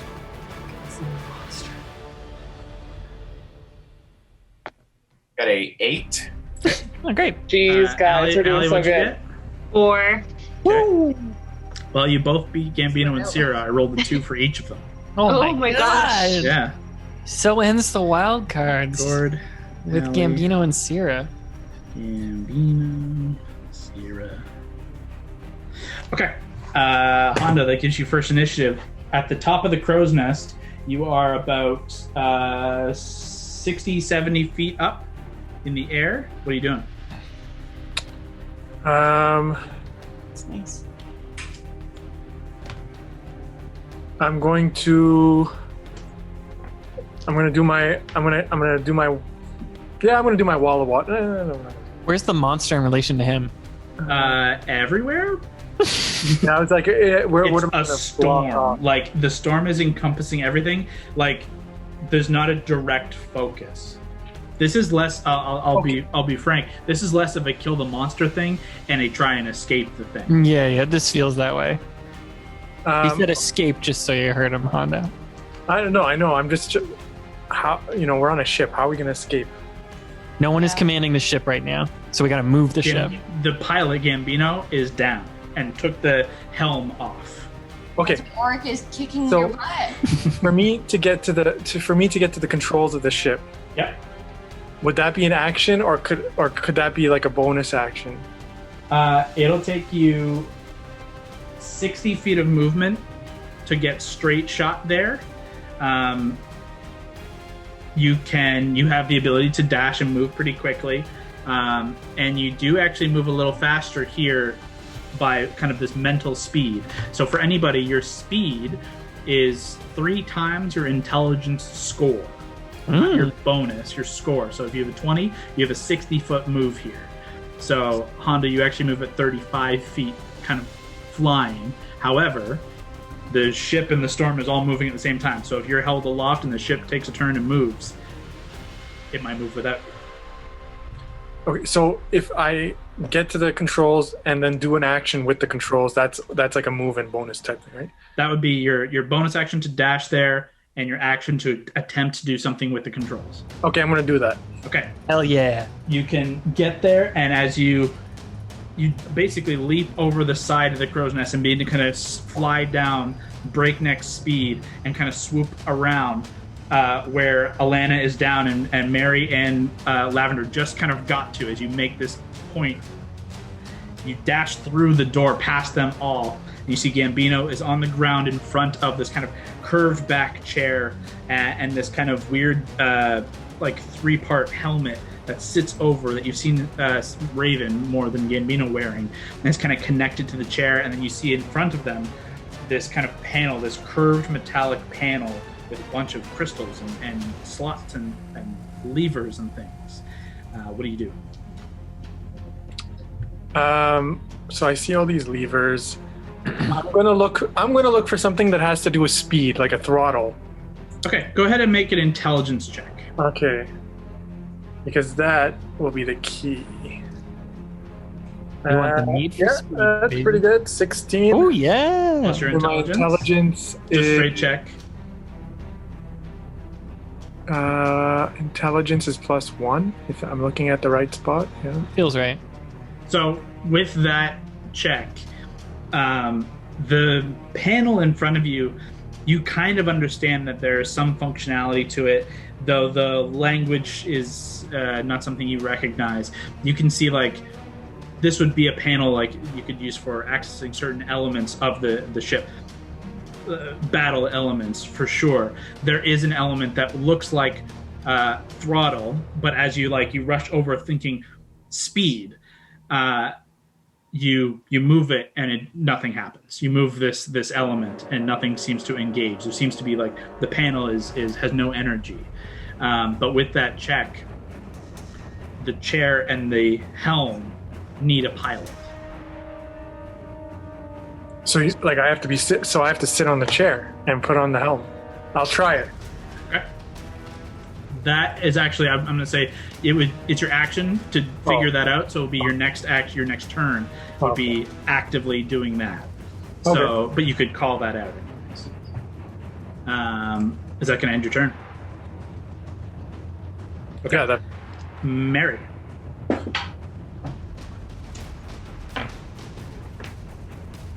Sorry. Where am I in terms of? I know I was getting towards where Gambino and everything is.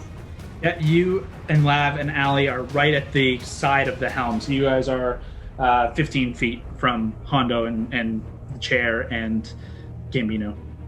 All the controls. So do I see Hondo go and look at it? And did you say anything, Hondo? Did you tell us what you found out, or no? I would have yelled we need a pilot. We need to be in the chair with the helm.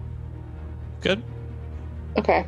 That's enough to get yeah, that's probably not my expertise. And then the monster's just up and around. Allie's near me, still on the ground. Shit. I'm gonna go and look at Gambino and see if there's anything on him that's like the equivalent of like a key, like a, to start the ignition, like any kind of clue as to what should happen. And then I'm gonna yell over to Lav. I think Hondo's gonna try to drive this thing. He could probably use a pep talk. And yeah, and just try to quickly rush through, see if there's anything on Gambino or in the area that might help give us more clues on what we need to outside of the helm, on how this thing might work. Go ahead and it'll be your action to do an investigation check. Yep, that's fine. Well, I do have the bonus action investigation thing, but I'll just use it as an action. I just want to get the best thing I can. Oh, I rolled it so far away from me, I can't grab it anymore. I think it's a 9. Yes. So 9 plus my investigation, which is the 12. So whatever that math Is comes out 12 to. or 21 total? 21 total. Okay.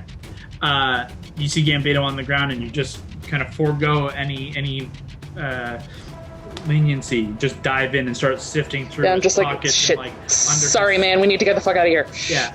Around his neck, there is a leather band, and attached to this leather band, there's this long crystal. And it is this very clear crystal at first, and then as you kind of pick it up, you see familiar to the astral style outside. It has that same kind of silvery void quality to it. It seems like a key of some kind. It seems like it activates or does something. Has some I think connection. Leah knows what that is, but Mary probably doesn't. I will just hold it, and I'm wary to use anything because I know the ship does a bunch of different things. I will say, in using your passive investigation with the roll and getting it, you do see a slot in the panel that this fits. Yeah, but I don't want to accidentally bamf us to a different plane, which is what I'm worried it might do. Sure. So I'm going to just hang on to it. Yep. And with my bonus action, can I just look around to see if there's any other crew members around on the ground, or just to get a beat on where all my friends are? Yeah, for sure. Make a perception check. With my keen eye, or whatever the fuck it's called. Mm-hmm. That is 16. You don't see any other crew. It seemed like most of them were below decks. Sierra's down in the same way Gambino was. Gambino's still down. Hondo is about to make his way towards the chair. Allie's still down. Nothing new to your eyes. And from within this space, you see through the glass of the domed protection of the quarter deck, but it is... You can't make out much more about the storm and the creature or whatever is happening, whether it is a creature or not. You don't even know. Okay. You don't see. There's not much more to see, unfortunately. Is that going to end your turn? Yeah, I don't have anything else. Takes us to Valentine. The initial stun fades. No. And you feel you feel the effect wash away, and that screaming and that stun and pain ends for you, and you see Fern begin to kind of pick himself up at the same time. Oh, buddy. Unfortunately, that ends your turn. But So you are free now. You are safe. However, it is at the end of your turn. It's all good. You begin to kind of pick yourself up. That'll take us to Lavender. Lavender. I am bounding my way towards. You are 15 feet from them, with Allie still just kind of holding her head and clutching at the sides of her head. You do see that there is something happening at the actual helm. Go ahead. Okay. You can easily make the distance, no problem. But because Mary told me about it was Hondo, I still go there. Okay. She said give him a prep talk if you want to do that. Yeah. Pep so I say, talk. Hondo. Well, see, if you want to do it yourself, you can totally do that yourself, if that's what your plan was. Yeah. No one's in your way, essentially. Hondo do has it. not sat at the helm. Oh, he hasn't? Okay, I do it. Okay. Fuck yeah. Lavender, you see Hondo at the kind of panel in front of the helm. You see Mary begin to kind of turn around and gesture towards the chair and helm and this whole kind of odd mechanical structure that's happening here. And you just fly as super fast and just careen into the seat. And as soon as you kind of sit down in the seat, the helm begins kind of lower over your eyes and over your head. I need you to make an intelligence check. D20 plus your intelligence modifier. That's what I do. Okay. And then plus just straight this. check. Yep. 17. Okay, that's great. Good. You sit in the chair, and as I say, the helm washes over you, and your eyes go dark. There's nothing to be seen. And for a moment, you think nothing has worked. And you're just trying to quickly understand this realm and this technology, and it's so foreign and literally alien. You suddenly suffer 3 points of psychic damage as what feels like 3 static shocks on either side of the temple, and one where your third eye would be. You just feel this, and immediately everything opens up, and you can see with no obstructions. You can see as if you are looking almost from directly the point on the window outside on the quarterdeck, and you see everything in 180 degrees. It's a weird way to see the world, and you are more perceptive, and you can see everything better than you ever have before. You have control over the helm.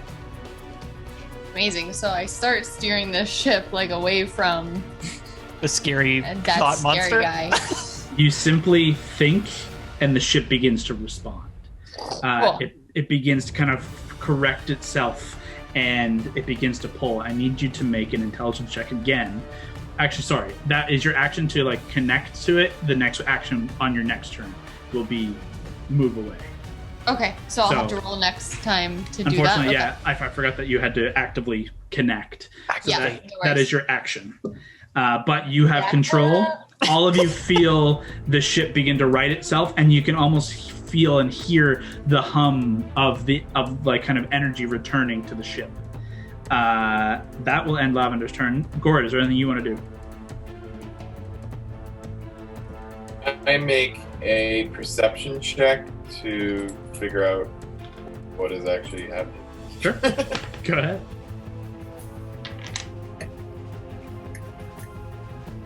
That's a 15.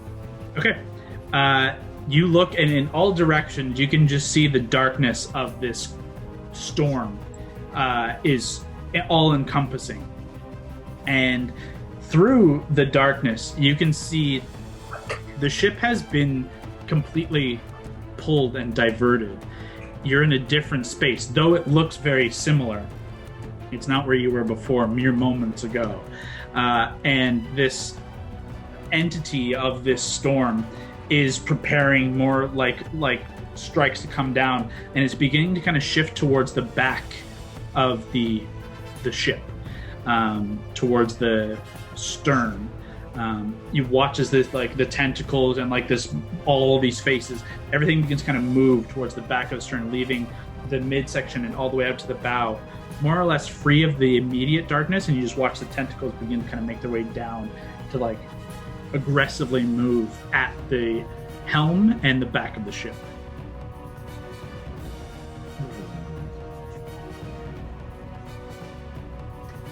I would say that is cast Wall of Light. Okay. Where do you position the wall? So I'm wondering, it says I can make it free floating. So could I have it hover? I don't know. What would be the best hover around the entire ship? You can have, it's not quite big enough to encompass the entire ship. And I will say, if it's free floating, that means it's not tethered to the ship. So if the ship moves, the wall will move with it. If you tether it to a position on the ship, and I think it's 60 feet long, the ship itself is 140 in length and 45 wide. But you could, in theory, put it around the helm, give it a little bit extra position around the helm, and dome it around the helm. Or the Yeah, back of it? Sure, absolutely. You conjure this wall of light, and immediately the blinding light of this wall illuminates this entity from beneath, and it does look just like an amalgamation of 1,000 screaming monstrous faces and tentacles and eyes and teeth. It is a nightmare, or an amalgamation thereof. No. And it does... I don't know if it can be blinded. It can be blinded, so when it forms... What's the save against the spell, Brock? I think it's... Con 19. Yeah, unfortunately it does save. It is not blinded. It is a massive entity anyways. But you have provided some protection, and now it can't exactly see through the wall to make any potential strikes against your friends. Clutch. So, you've provided them protection, and unless... Do you want to move anywhere, or are you going to stay there? No, I'm going to stay up there. You got it. As you end your turn, this entity kind of reacting to the light, you just watch as the tentacles just begin to carve into the ship and just smash into it. Well, one's a natural 1, so that misses. But the other 2 hit quite handily. So that is...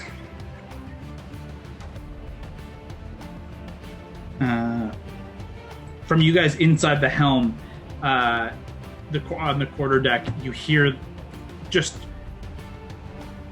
tearing of metal and slashing and massive, just like these tentacles, just like just tearing and pulling at things, and you feel the hull just kind of buck each time, and you can sense some significant damage done to the hull. But that is all it's going to do on its turn. That takes us to Allie. You are no longer stunned. The voices are gone from your head, and you are free. And you begin to pick yourself up. However, it is at the end of your turn that this effect fades. So unfortunately, your turn is over. And likewise, Gambino and Syrah, who go after you, all begin to pick themselves up and stop yelling. Everything seems to be they've come out of it. Everybody is now safe from the psychic storm. Now there's just the physical side of things to deal with. But unfortunately, that does end your turn. That does take us all the way back around to Hondo, though. Lavender has sat in the helm. She's taking control, and she seems positive and about to try something. What are you doing? Well, if she has everything under control... Baby. She did need help on the intelligence thing.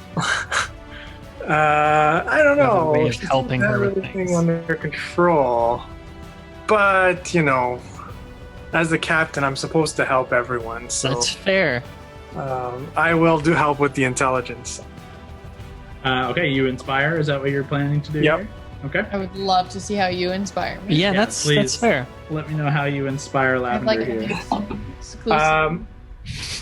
So she has the helm on, right? Yep. So I'm going to knock on it, and I'm going to say, "It's time to develop some sense. You are in control. Now use the control." Yeah, that's pretty good. A bit off today. Is that a limerick? A little bit off today. A Okay. bit off today. You inspire Lavender with a D6 inspiration, I believe. That's your bonus action. So is there anything you want to try with your action?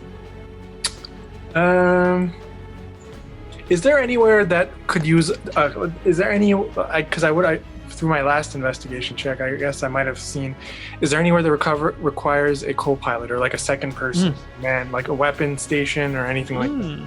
It seems like this is from your understanding of the technology, from your brief, quick visit, it seems like it's a one-man or one-person operation to actually control the ship. And if there are on the components of the helm itself, this like kind of panel, you actually don't see. Gambino never reached out to touch anything, and Lavender doesn't reach out to touch anything, and you've never seen Raven do the same. It seems to be entirely based in thought, and seems entirely based in the connection of pilot and the ship itself.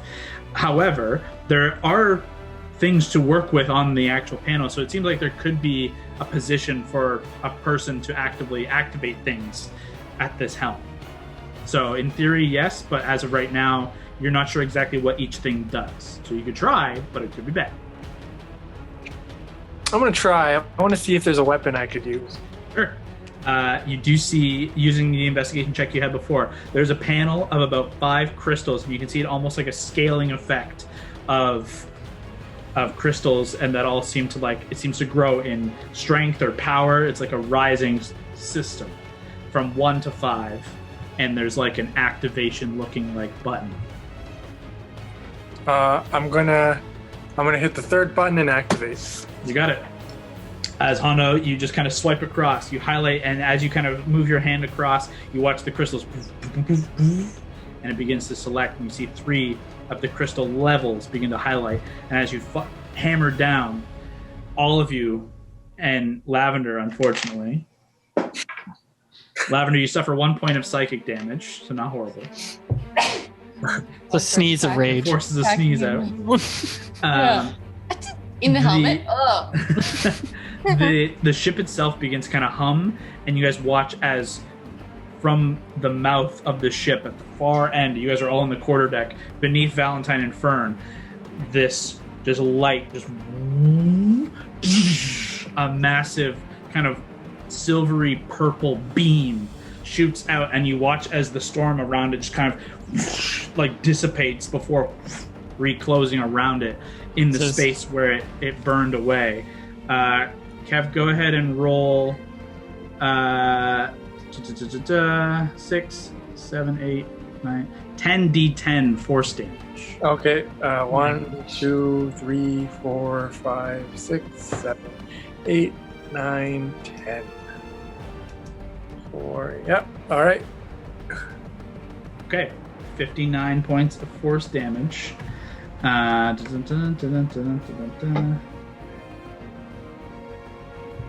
Okay. I gotta roll something on my side.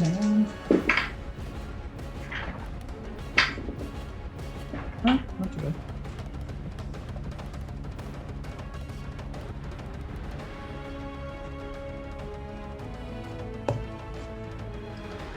Okay.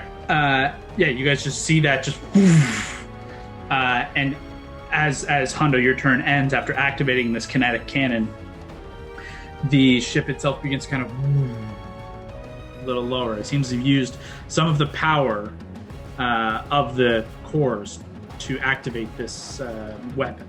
Not great. That is unfortunately going to give Lavender disadvantage to get herself out of this situation. Oh, Lord. Using the strength of the core that you're going to use to engage to try and move, unfortunately saps some of its power. Classic. Yeah, we've been working on our core.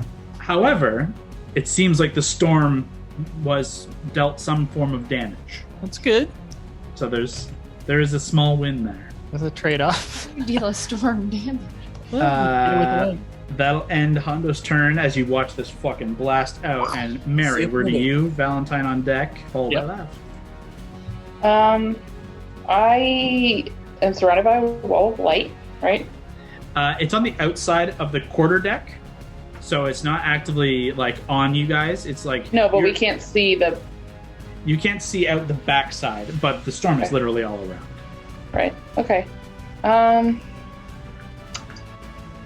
don't know of anything that I can do to help. Unfortunately, not something everyone needs to do on a turn. In this case, it's. I'll just stand kind of wherever Lavender is. Is there a door, or is this an enclosed space, or is this an open space? The two kind of stairways lead up are open, and then it's a kind of glass structure around. So unfortunately, there's no real door. Right. So could I assume that the tentacle thingies aren't going to get in here, or we don't know? You're not sure, but it seems like they could make their way in through the door. The only one currently in close enough would be Syrah and Allie on either side, are kind of near the doors, near the stairways. Okay, I'll just stand beside Lavender, and I'll just be there, ready to... Just protecting, holding a protective stance? Yeah, just in case. Sure, no problem. So readying an attack, essentially. Kind of, yeah. You might need to attack Hondo. You step to those controls again. If that is going to end your turn as you hold, Valentine, is there anything you want to do?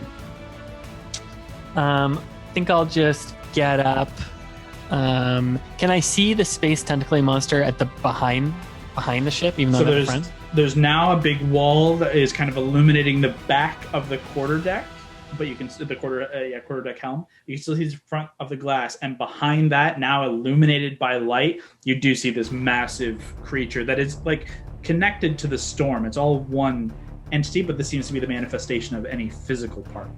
I'll take 3 Eldritch Blast shots at that. Sure. I'll, You need to move a little bit closer, but absolutely. Yeah, I'll just like steady myself on the railing and then just like shoot at it, trying to deter it. Pew, pew, pew. Go ahead, roll attacks and damage. 21. Yep. It's not going to be hard to hit. 27. Yep. 25. Yep. Do that. 1, 2, 2, 3.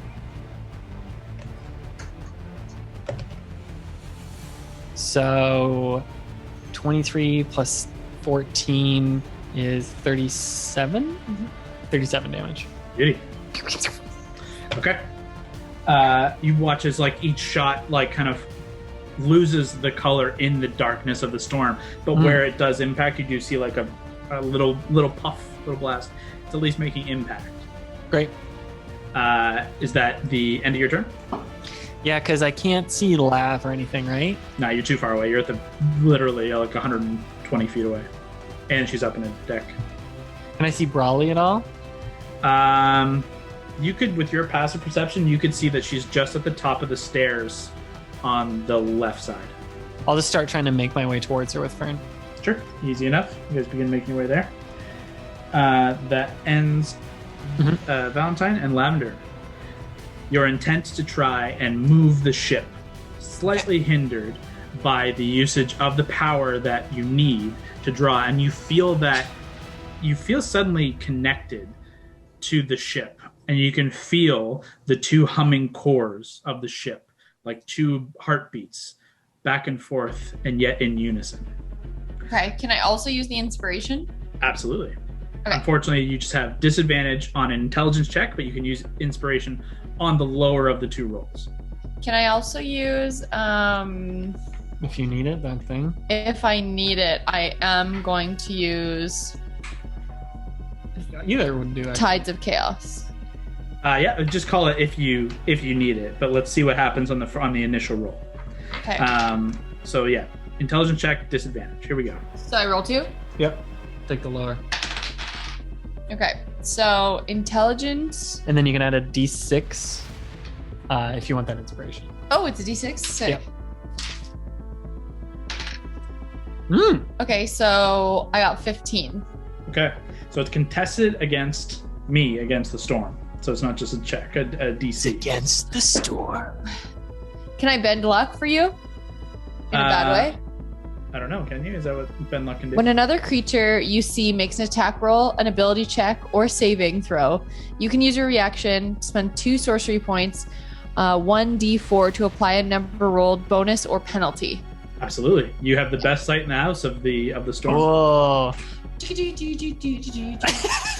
so I'm Go going ahead to and roll a your d4. D4. Shit, it was 1, but who knows? Who knows? It was a 15. Yeah! Reduced to 14. Yeah. Guys, all of that was my decision. Scott didn't help me. No, I honestly didn't. It was on the nose. Like, it's got a good strength to hold you in place. It had it. I rolled not great, but I was like, wow, that's surprising. And it was going to be a winner by contested until that. Wow, thanks for the inspiration. Lavender just focusing and feeling the strength of this core. It is interesting because the power within these cores is alien, and yet somehow it feels perfectly right to you.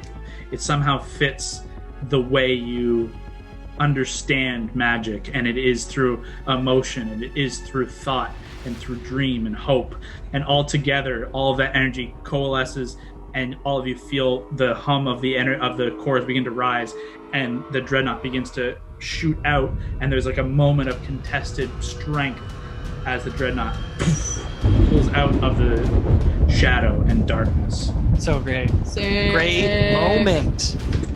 And at the dreadnought speed, despite losing some speed with the kinetic cannon, this thing cannot keep up.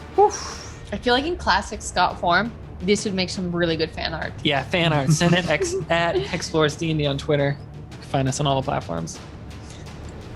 Over the next 5-10 minutes, you guys begin to kind of continue this trek at as fast as the ship can move in a different direction away from this creature, this storm, and reel from the effects it had on the ship and on yourselves.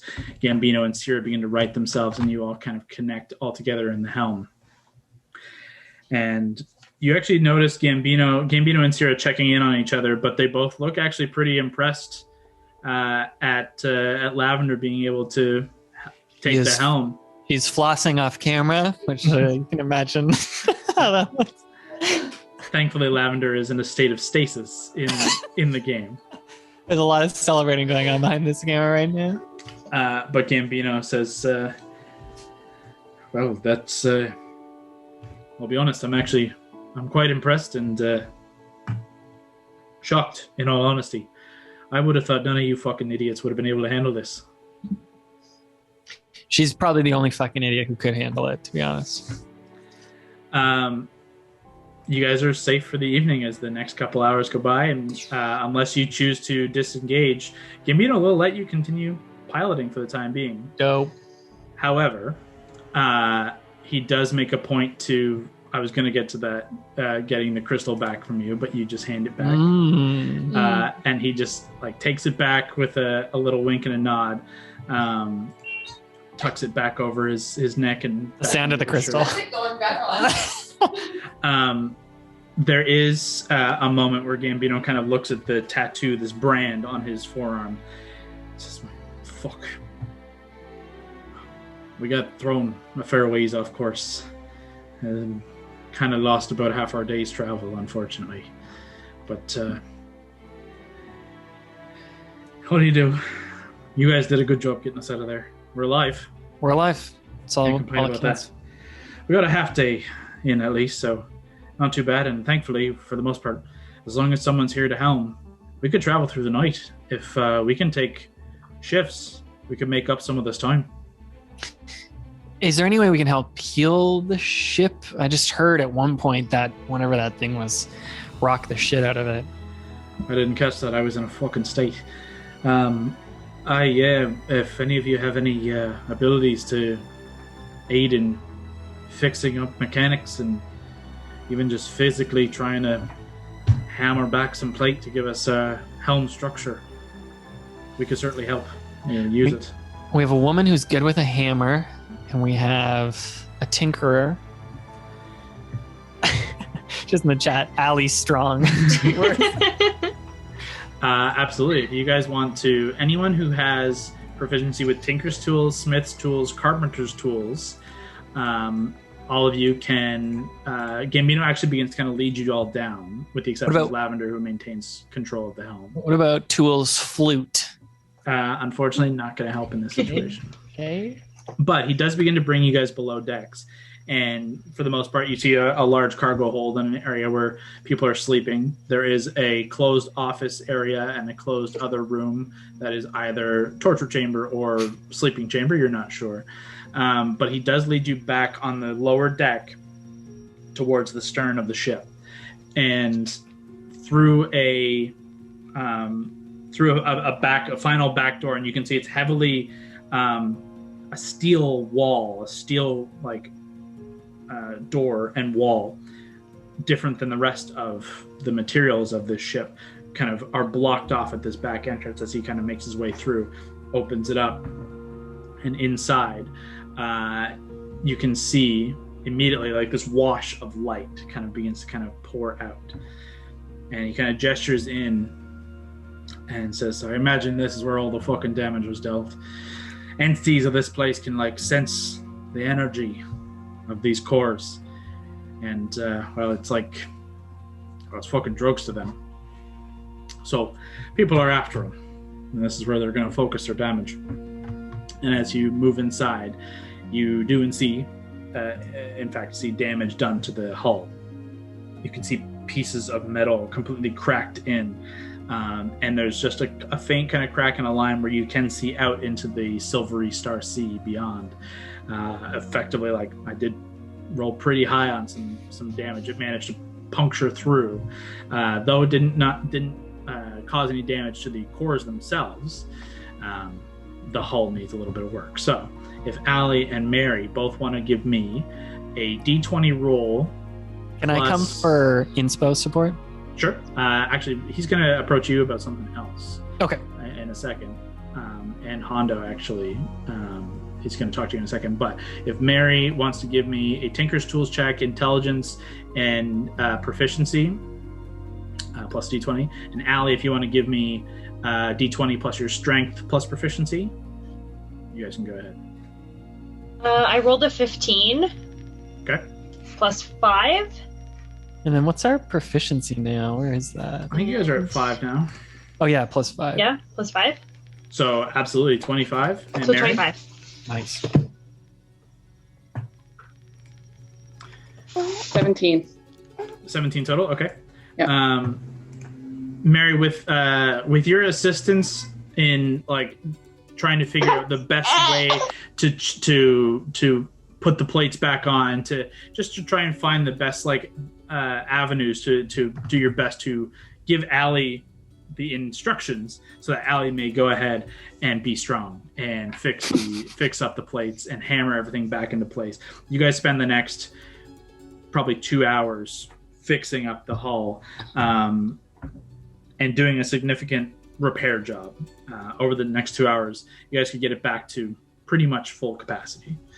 And while these two are going at that, the two cores themselves, Gambino leads the two, Hondo and Val, and Gord, if you wanted to go along with them, leads you over to the cores themselves.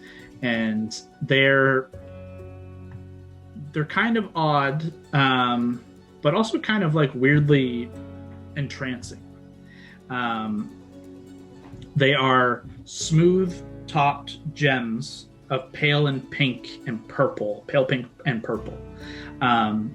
And they're rather large. They're about that wide and kind of oblong, almost like a teardrop upside down.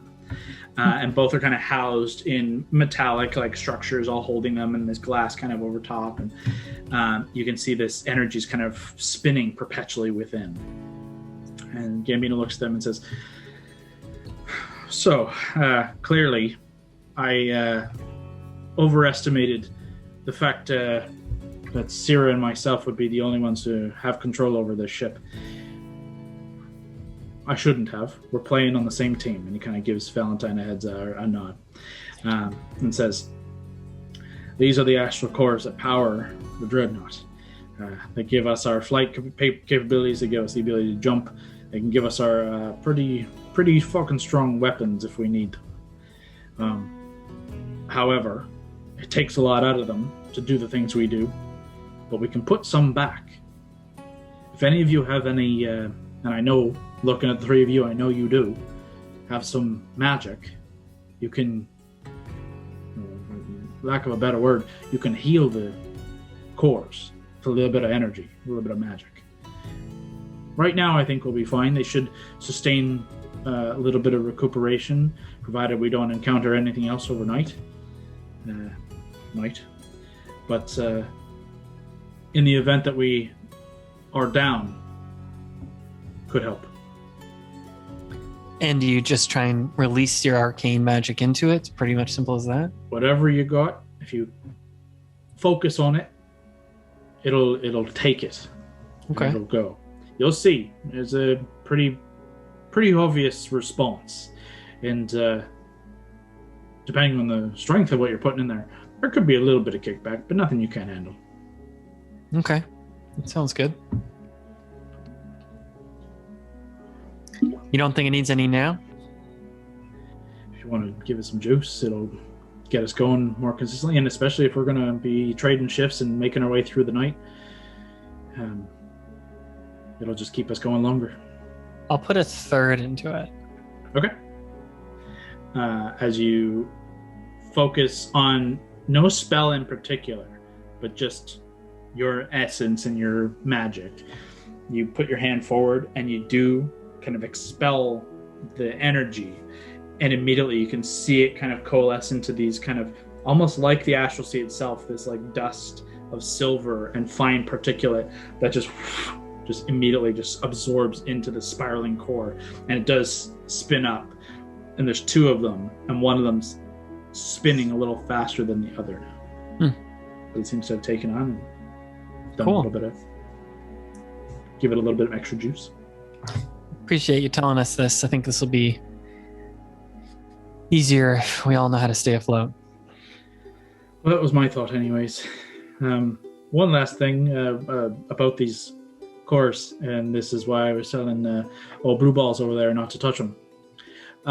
If they get damaged in any fucking way, we're probably all going to die. So don't do that. Okay. Hondo, don't even touch them. Don't even think about them. Just keep that in mind. Anyways, let the ladies here finish their work. Let's go keep an eye for anyone else trying to kill us all. Did this ship always have two? As you guys begin to kind of walk out, and he begins to take you back to the main decks, and he says, well, this ship, in fact, never had any. This is a regular old ship like you'd see back in Vesaria. A warship, a pretty good one at that, but we modified it a little bit. Took the course from a couple other places and retrofitted everything to fit my styles. A little conglomeration of the Astro and a little bit of me. I love it. Yeah, we got to ship ourselves. Be fun to do something like this if we survive. If you survive, and I'll be honest, especially seeing as same teams and all. Part of what I had to do to make that work was engage in a little partnership. You see what I'm saying? With Red? Sure. Cool. Well, we got weird partnerships here too, so who knows? Aye. Be cool to have another ship out there patrolling the seas and the skies. Mm-hmm. And he begins to lead you back up. And for the most part, the evening, you guys begin to feel the evening come to a close. But the skies never change. You don't feel hungry. You barely even feel tired, except for those of you who got slapped around. That takes a little bit out of you. And Lavender, after a time, you do begin to feel this exhaustion kind of take over from this connection. And after a couple hours, I need you to make a Constitution saving throw. Okay.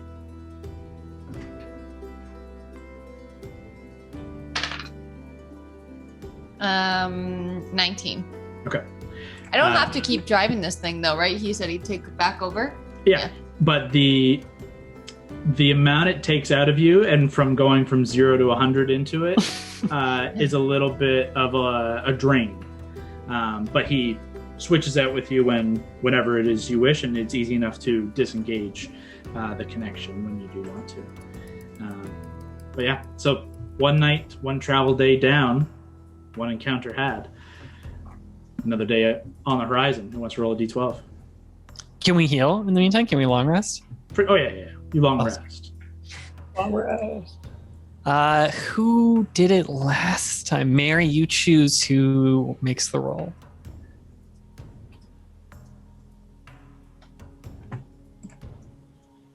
She might have the baby. Oh, Gord. Gord, love it. Gord, roll me a d12. Do it.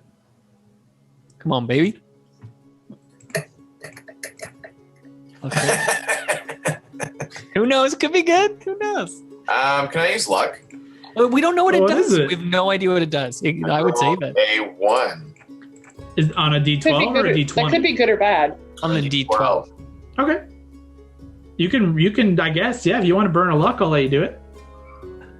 I I don't know what it means though. A 1 could be amazing. A 1 could be trash. We have no idea what any of these numbers mean. You know what? I'll keep it then. Okay. Yeah, Also, you might need your luck for other things. or whatever happens after this. Okay. The decision has been made. As you begin to continue the next day, the next leg of the journey, again, another day of star and sky and a just open expanse before you. Who wants to helm keeping an eye? And you This could do kid. it with advantage if you want to use 2 people to specifically. This kid wants perception. Okay, go ahead. You've been rolling like trash today, Scott. Let's turn it around. That's almost better. 24. Okay. Knowing the crazy bullshit that can come out of nowhere, you specifically do your best to keep as active a perception as possible. And the rest of you doing your best to kind of consistently keep an eye in all directions. A quiet day passes. Nothing seems to come your way. You make up good ground. Lav, how much do you want to aid in piloting here? I'm like pretty much bored now. Okay. Like, that's cool. But what if he needs to break? What if he has to pee? Oh, yeah. You could take turns. I don't care. I'm basically like, I'm out and I want to go and sketch kind of like what I saw in my book. Absolutely. In that case, the extra time gained by a second pilot is not there. But nonetheless, a safe day's travel. Nothing seems to come of it. The day passes, 8 hours of travel. Continue. No change in night, though you do begin to see little changes of like texture around you. There are like rocks and distant bits of light are kind of moving in different ways. You can actually see a little bit of a kind of swirling movement of what looks like a sea, but as you kind of pass through it, just kind of dust and particulate all scatters out around you. Again, it's very beautiful, but a day of safe passage. No encounters. It's quiet. That was day 36 to the full moon. Moving on to day 35. Another day. You continue on. Who wants to roll a d12? Gord, you choose who rolls a d12. Hondo. Yeah, baby. Kevin, give me a d12.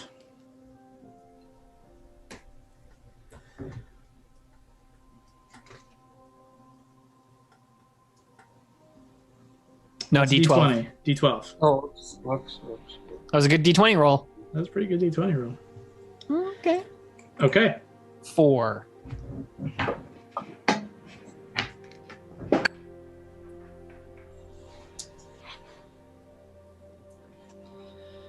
Let's see here. As you guys begin the day again, who wants to helm perception? It's my jam. I'll do it again if no one else wants to. Okay. Great. Go ahead. Still my jam, baby. 17 on the dice, so that's 30. Okay. This day begins, and within the first hour, you spy something What the fuck is that? on the horizon. A large something making its way rather quickly towards you. And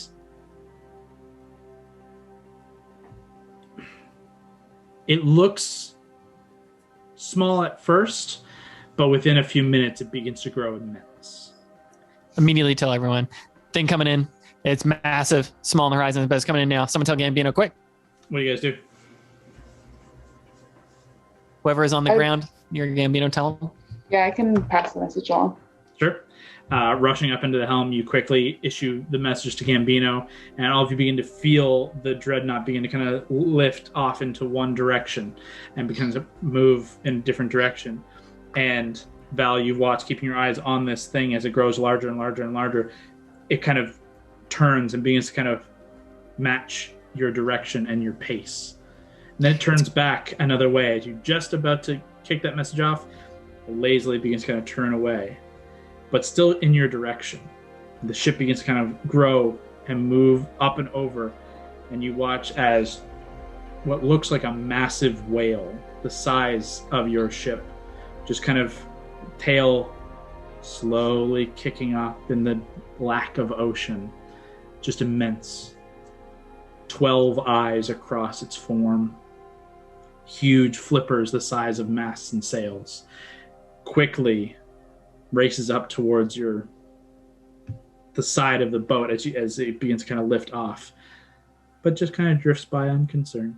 My God, it's a huge fucking whale. You just see the rainbow skin of the hue of its like kind of scales, like an oil slick, and its multiple eyes. It's beautiful and terrifying. It watches you before just drifting on. Okay, it's leaving. I think it's okay. You wait 5, 10, 15 minutes, and it just kind of drifts off into the distance and you lose sight of it. Another hour passes. No further sight. Great fan art, everyone. Another hour passes, and everyone, again, kind of calm, kind of drifting hunks of rock, almost like a small asteroid field, begins to kind of dot the horizon, and it seems to be the direction Gambino is traveling, and you guys kind of move. The dreadnought shifts and moves its way slowly through this field of massive stones, and you can see some of them are like covered in moss, and some of them have trees and like water kind of on them, like they're broken out of different areas. And Val, again, you spy something on the horizon, this massive burning red color. It's like reflected off of multiple different sources of stone. It's not in direct path, but you're maybe about 200 feet off. You see it ahead, and it kind of begins to pass you in the night, and you just see this massive circle of flame red amidst kind of nothing but this like rock and stone, but just a huge pool of flame red. Yeah, I just kind of radio that down. If we just want to keep cautious of that massive like ball of flaming red, it's reflecting off that stuff just off the starboard bow. You guys all quickly can very easily spot this as you guys have grown close, and it doesn't seem to cause any disturbance. And just kind of over the next couple of minutes, as everyone watches it, nothing comes of it. You just sail on through. Another quiet day, despite a couple of potential weirdness encounters. This place is crazy. Oh my God. I'll like periodically go check in over Lavender's shoulder, see some of the crazy shit that she's drawn. Giant whales and cool ass skulls of things and balls of literal fire. Yeah. But a third day comes to a close. Unless anything you guys want to do, we can continue on to the fourth. Nope. I believe the only one who... No, Lavender, Amanda, and Allie, you guys haven't rolled D12s yet. One of you guys want to do it? You go, Allie. Do it, bro. 7. Man, we're hitting all sorts of different numbers too. It's interesting. Another day of quiet, safe passage greets you all. Everyone is on watch. Everyone is preparing for the worst. And yet, you guys have been pretty lucky in these rolls. A lot of relative calm. Nobody seems to be encountering anything crazy. This one doesn't even come with a cool sight. Just straight, quiet travel through the ashes. Okay, I'm getting bored now.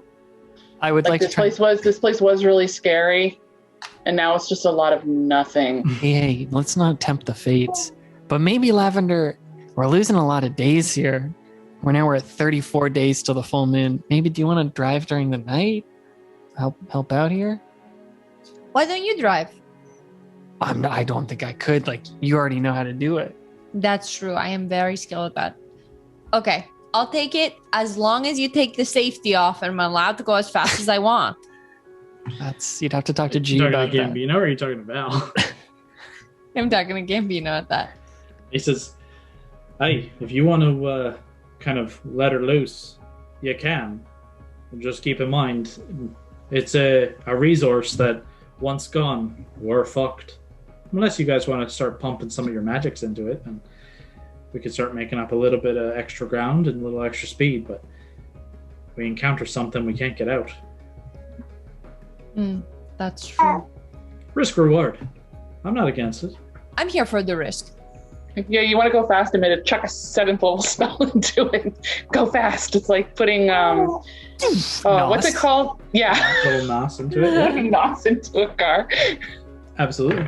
I'm here for it. If you guys travel through the night, you can risk exhaustion, but you can make headway. Thus far, Gambino, to this brand on his arm, you're on the right path, but it's not there yet. Risk exhaustion for who? Anyone who stays up. Definitely the pilot at the very least, but in theory, you travel for 8 hours and you get into an encounter. Everyone can go to sleep, but you're asleep when the encounter starts. So there's the risk of huge damage to the ship, no one seeing it coming, or who knows. There's a number of things that could happen. Maybe we should take our time then. But Mary, you made a good point. Maybe I'll legend lore during these drift days. Sure. It's only 10 minutes of any day. You could do it. Sure. Could I have done the last 2? Are you okay with that? I would be retro. I think. Just do this one then? Yeah, it'd be going forward. So day 34.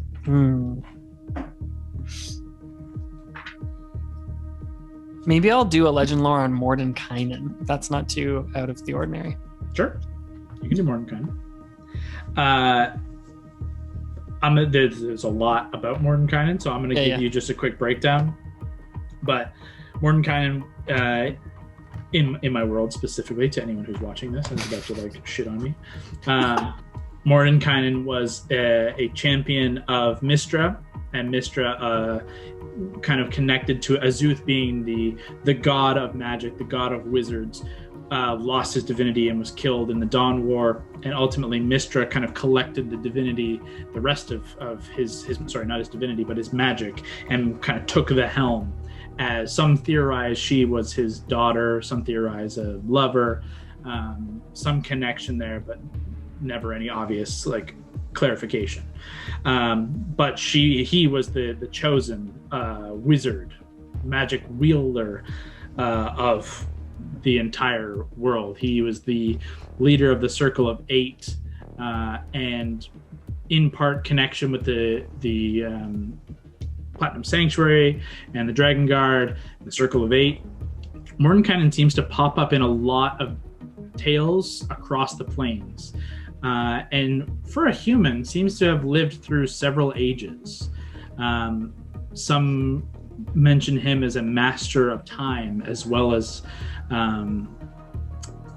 multiple different schools of magic, but ultimately calling him the Spellbinder. Master of time comes up a fair amount of times. Wielder of Azuth's fate, the relic of the Fate Sworn, this staff that was supposedly imbued with some of the essence of Azuth himself, some of his lost essence and magic, and was capable of incredible things, and in Mordenkainen's hand, even more so. His most notable presence was in Vesaria at the Alabaster Towers. This Alabaster Tower is this floating, flying tower of white alabaster marble that he could move around wherever it was he seemed to want to be. And its last known location was in the Battle of Dragon's Rend in 789, when in the Gambit, using the Circle of 8 to draw the Dragon Scourge, Tiamat and her kind of dragon armies, draw them out away from Vesaria and into the frigid waste in the Northwind Sea. And no one has any recorded tale or truthful, I should say, tale of what happened. There are 1,000 different stories that Mordenkainen broke the staff in two and broke time itself, and everything that was around him was eviscerated from time. Some say he just killed everything and everyone around him, and he just retired and went off to live his life in some other plane. Some say that he took all the dragons into a portal alongside the tower, and they're still there to this day, lost in the north wind, still battling every day. There's a lot to know about Mordenkainen. Oh, that was all sick. Cool. I'll just write down most of those notes in my book. Easy enough. Unless there's anything else on this third day, if Lavender, if you want to confirm that, if Amanda's still kicking around, if you want to confirm whether she's going to push through the night. Do you want to push through the night? We're now. Or do you want to just jump to the next day? I don't. I didn't want to do it in the first place. Okay, cool. Cool. Then everyone rests, and oddly enough, another safe day and night in the Astral Sea. Someone wants to go ahead and roll another d12 for me. Lav, your turn. Oh, I guess that's me, yeah. Where's 12? Day 33. It's like the, no, it's a 10. I wonder if you even have a 12 in here. You might have to use D&D Beyond. Oh, Yeah, this one. Oh. 9. One of your favorite. Okay. Righty then.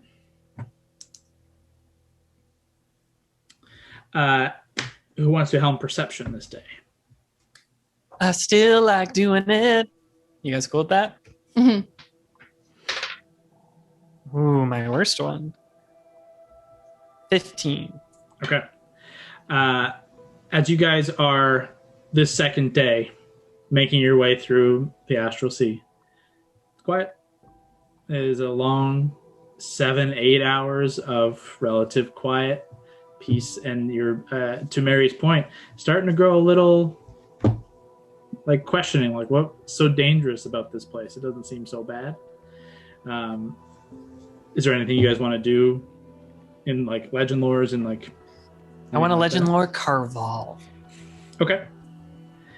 As you sit down to focus on Aetherius and the Necromancer, oh no. there's not a whole lot that you don't already know, is how I would put it. Sure. Essentially, the information that you guys got going into the Abyss, and then the encounter in the Abyss. Carval was a former, not champion necessarily, but a high priest of Orcus, a master of undeath. At one point, had found and wielded the Black Staff, and numerous other relics and articles from across history. And after breaking his kind of pact with Orcus, delved into the Abyss, but into the Gaping Maw, the lair of the Demogorgon, one of Orcus's biggest enemies, and of every demon in the Abyss, every demon lord. And in the Gaping Maw, built this inverted ziggurat dungeon, so he may continue his studies and practices away from the scourge of Orcus and any other prying eyes, until you guys showed up and stole his shit and fucked him up. But he's a lich, and you know that unfortunately you were unable to locate his phylactery, so he is still kicking out there somewhere, likely nearby. But yeah, there's not much more that you didn't already know, but a refresher there. What was the name of the Gaping Maw? The patron? Demogorgon. Demogorgon. That's the demon lord of the Gaping Maw in the Abyss. That's a demon of madness and all kind of madness, but him especially. Just another cool guy we could meet. Yeah, super cool guy. But yeah, unfortunately, in that case, not a whole lot new. That's all good. A good refresher for us. Yeah. Again, the Dreadnought kind of pilots its way through relatively safe areas. It does come across another, towards the end of the day, comes across another asteroid field or a longer line. This one is more populated with more of these rocks, and there is a little bit more maneuvering to it. Gord and Hondo and Mary, Unfortunately, Val's active perception missed the Something else. thing in the sky here. But the three of you, as you guys are making your way through this and in this kind of lull of activity, you watch as one of the meteoroids, one of the asteroids, kind of begins trailing alongside. Not very close, maybe 300 feet off, but in this kind of asteroid sea. You see one not drifting with the rest and just kind of keeping pace with you alongside. You can't quite make anything out, but it seems like a fucking rock is following you. I would go to either. Well, I guess Gambino's. Oh, I have to go talk to Sierra. It doesn't go well. I'll just get her attention. Say, that normal? Nothing here is normal. Is that normal for here? She kind of looks out in the direction you're pointing and can make out what you're seeing, but as you actively point it out, she says, no, unlikely, but it looks, I don't know what it is. I don't know what it could be. Well, we can just actively avoid it until it tries to do something. We can actively try and kill it until it tries to do something.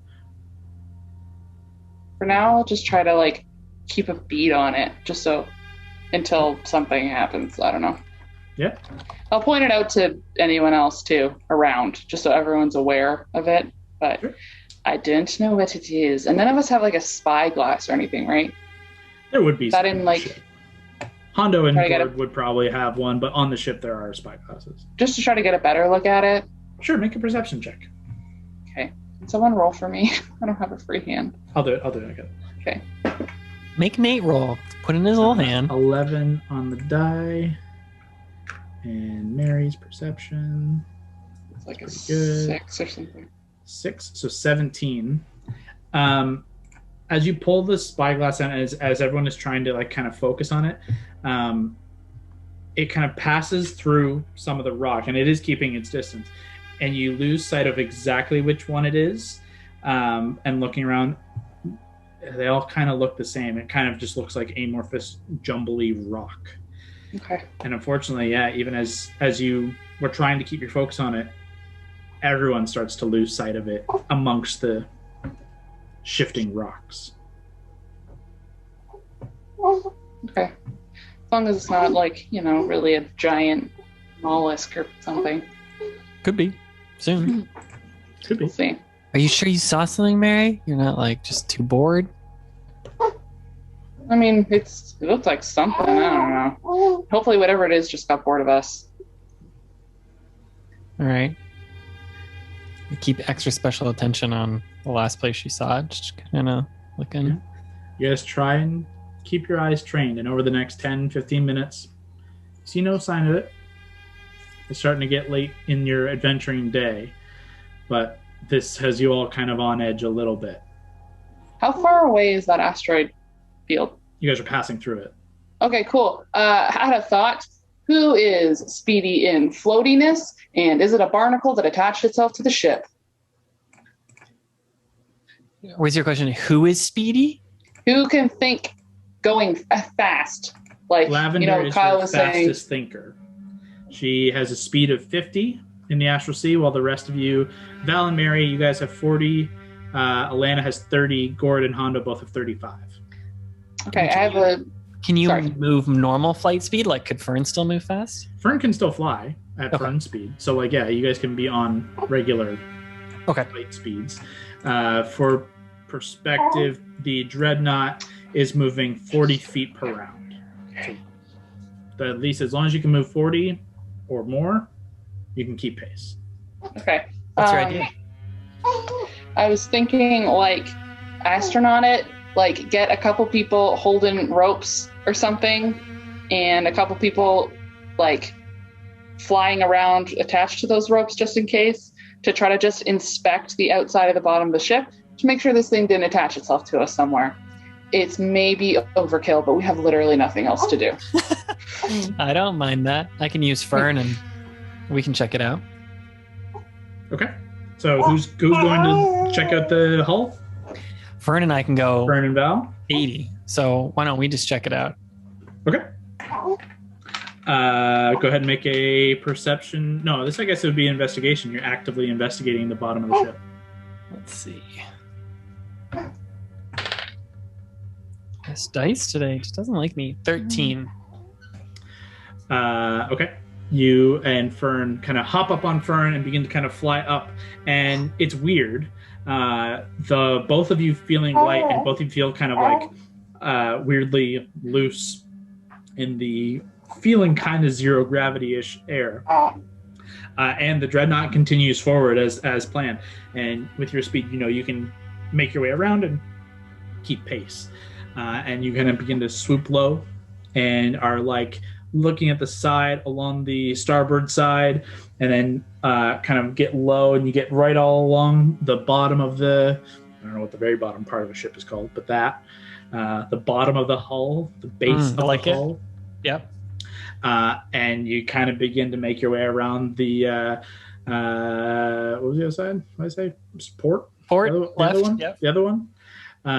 And no obvious kind of things hanging out. Nothing that jumps out at you necessarily. And then something jumps out at you necessarily. Oh no. Seems okay. Let's see. Actually, it's not going to jump out at you. I need you to make a wisdom saving throw. Finally, you turn. Good job, dice. Finally, good roll. Okay, 16 plus 3 is 9. Sorry, 19. 19. You watch as you were kind of looking, and it's difficult to make out. Some of the plates of the hull, in some cases, it's not exactly smooth. It's not a perfectly domed hull, and some are kind of jut out, and you see others are kind of connected underneath in different ways, and kind of nestled in between two as you make this way up and around. This beak and massive yellow eyes open, and you can see this kind of like what looks almost like a tentacle, like a squid with a beak surrounded by rock, and tentacles begin to lash out, and this blast of kind of energy cascades out from this open beak, and you shake your head free. What the fuck? Go ahead and roll initiative, just you for now. Okay. 19. You definitely beat it. My turn? What do you do? Holy shit, there's something under here. And then I'm going to dash on Fern away. Okay. And just try and circle back up. I guess so if Fern can move 80 feet and around, could I try and shoot it while we escape? Yeah, absolutely. I'll do that. As you begin to move, it's got a long tentacle reach, and it's going to swipe at Fern. Sure. But go ahead and roll your attacks. Swiping me right now. Yeah, there's something swiping at my feet right now, so I feel that. That's a 21 to hit Fern. That'll hit Fern because I can't do anything to protect him. Fern takes... Ooh, damn, max damage. 18 points of bludgeoning damage to Fern, and Fern is grappled. Okay. So my attacks. Yeah. So as you go to fly away... Is it still okay to use... Go ahead. Is it still okay to use Eldritch Blast on it? Yeah, so or like how close am I? As you go to fly away, it's got a 15-foot reach. So you're 15 feet away on top of Fern as it grabs the Fern's back two paws and yanks back, and it holds you at about 15 feet. And as you kind of lurch in your seat, you...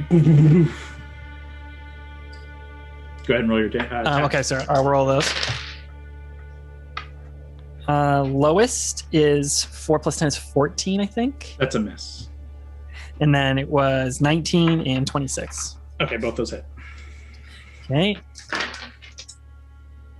2 plus 5 is 7.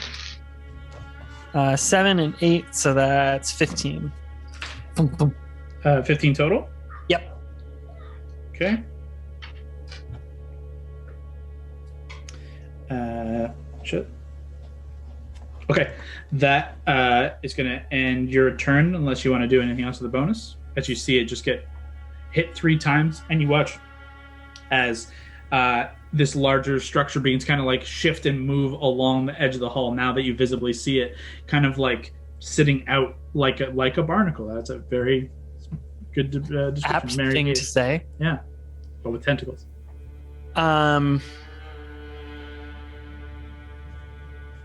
Would it be a bonus action to get off Fern? Yeah, it would be dismounting. True. And it would burn half your move. But it's already attacking Fern. It has Fern grappled, so Fern can no longer move without using an action, and that basically takes your action to make him do an action. And then, sorry, it is a bonus action, or sorry, it's an action to dismount. A bonus action, so you could dismount for sure. Okay, so I'm not going to dismount. Instead, I'm going to whip out the feathers. Ooh, okay, that's an action. It says bonus action here. Is that a bonus action? Then tight. Yeah, bonus action the wearer can grow large feathers. Absolutely, bonus action. Then you engage the Warden of the Fae, and but I can't move anymore. Massive wings fly out of your back, and yeah, you are now free of Fern, flying in your own space. Oh, am I free? Is that okay? I didn't dismount though. I just technically did that. Oh, you just wanted to stay on Fern with the wings out? I wanted to, but I didn't know if I had enough action economy to do that. Yeah, for sure. Okay, great. Yeah. Then unfortunately, I'm okay with doing that as a combined okay move, but that will burn your movement, so you can't move very far away. Yeah. I'll just. Yeah, you are just on top, essentially flying. Okay. You have not flagged anybody else, so it comes back to his turn. On his turn, let's see. He's got Fern already grappled.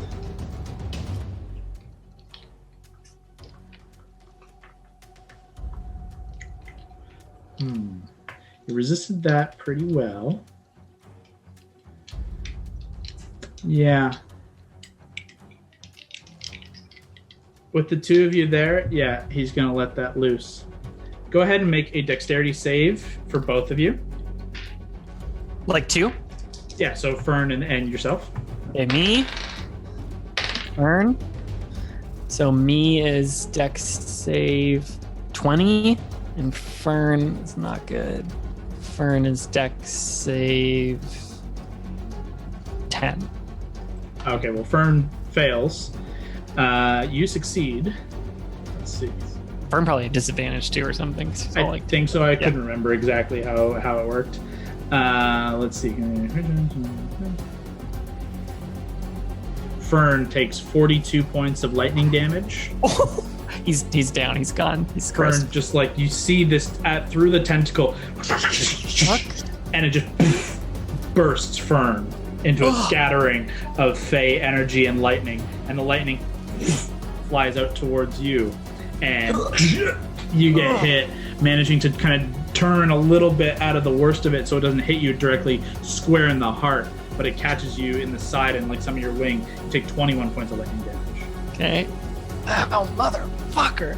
And it begins to kind of fly off towards the back of the ship. Jesus fucking Christ. So it's leaving?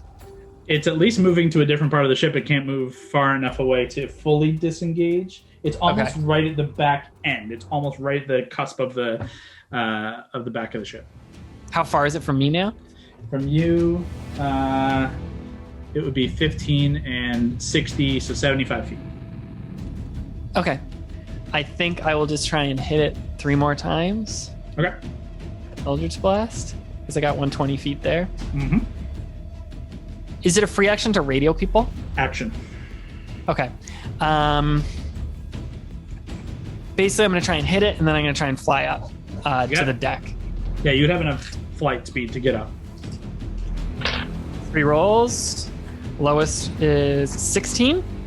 16 misses. Okay, so then 23 and 24 hit. Yeah, those hit.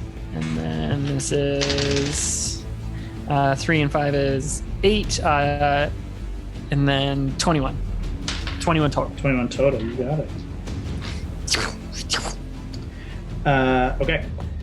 That is your action. Then movement, you get up, fly up around the side of the port side of the ship, and easily, I think, like 5-10 feet above the side of the ship, you see all your friends. Sorry.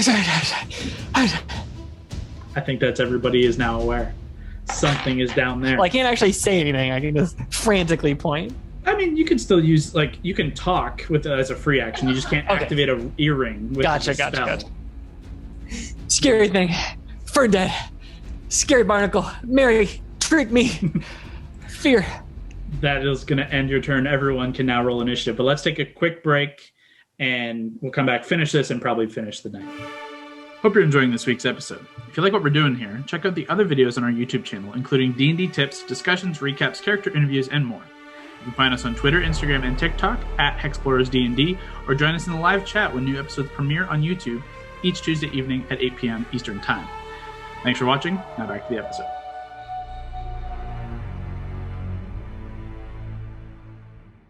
Everyone roll initiative. And Val just reroll. Keep mine, right? I just reroll. Fuck it. Okay. So I don't think I wrote it down. I didn't either, but I think I rolled the exact same. Yeah. Ooh, I rolled pretty good. Oh. Kevin rolled like trash, but I want to bet he's still higher than most people here. Because what he adds to his initiative is insane. Okay. 25 to 20. 20.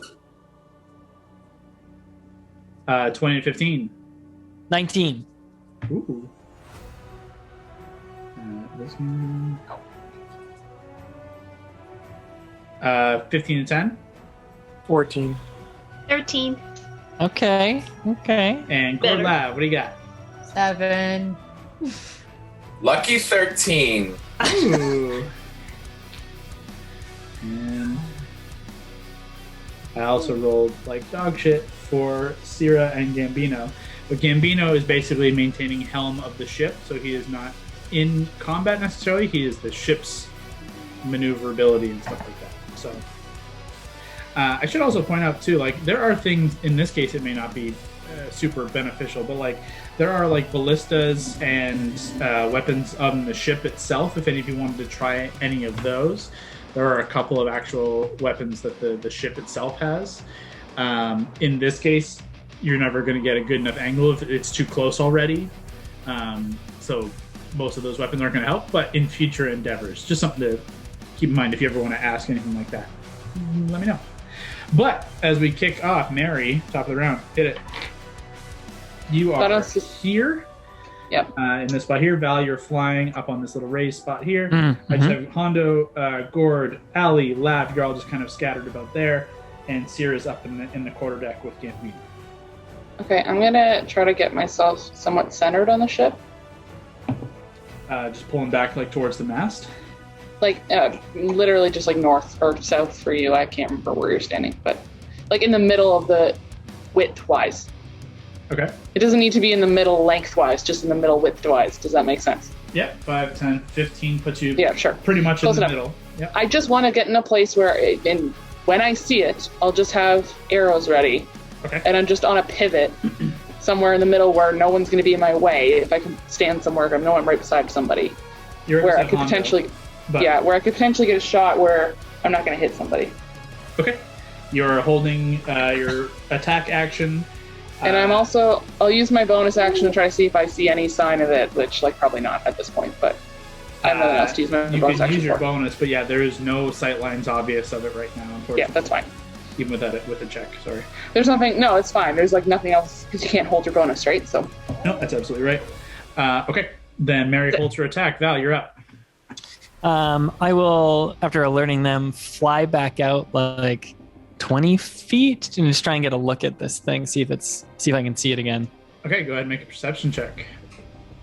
Just gonna pull up the speed of this thing. 60 feet is my speed. Okay.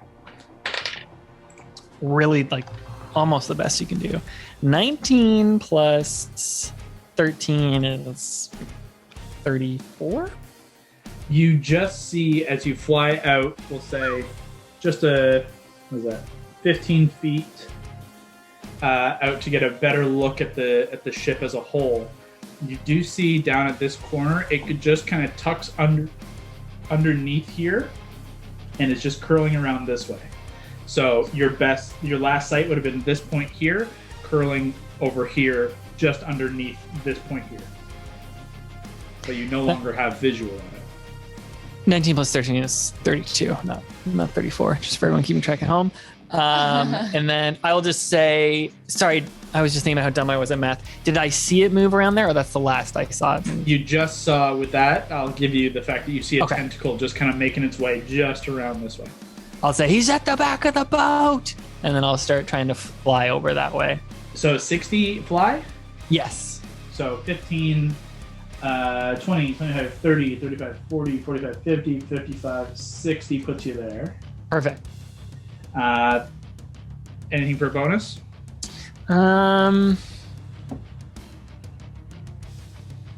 That's Sierra right there. I'll inspire Brawley. I'll be like, careful. I'll be like, Well, thank you. yeah, I won't say what I was going to say. I'll just inspire. Okay. I don't want to give away any hints because that would like cost an action to say it. Okay. I mean, you're verbally inspiring, if it's inspiring words. Okay, I'll say, Brawley, it's got a good reach, but if you can get up close, pound the shit out of it. Yeah, that's totally fair. Okay. As a bonus action, Brawley, you are inspired. Thank you. That takes us to its turn. Do. Let's see here.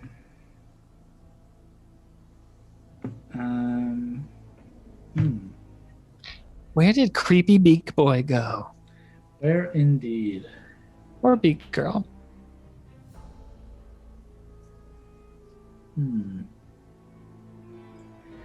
You all begin to hear the bending and breaking of metal ringing out in the open kind of cavity of space. Oh, fuck. Thus far, that's all you got. Oh, that's not good, guys. Hondo, it's your turn. Sorry, where am I again? You are right here. So also for perspective, there is a below deck stairway here to go down to the cargo. And actually, that's the only way down.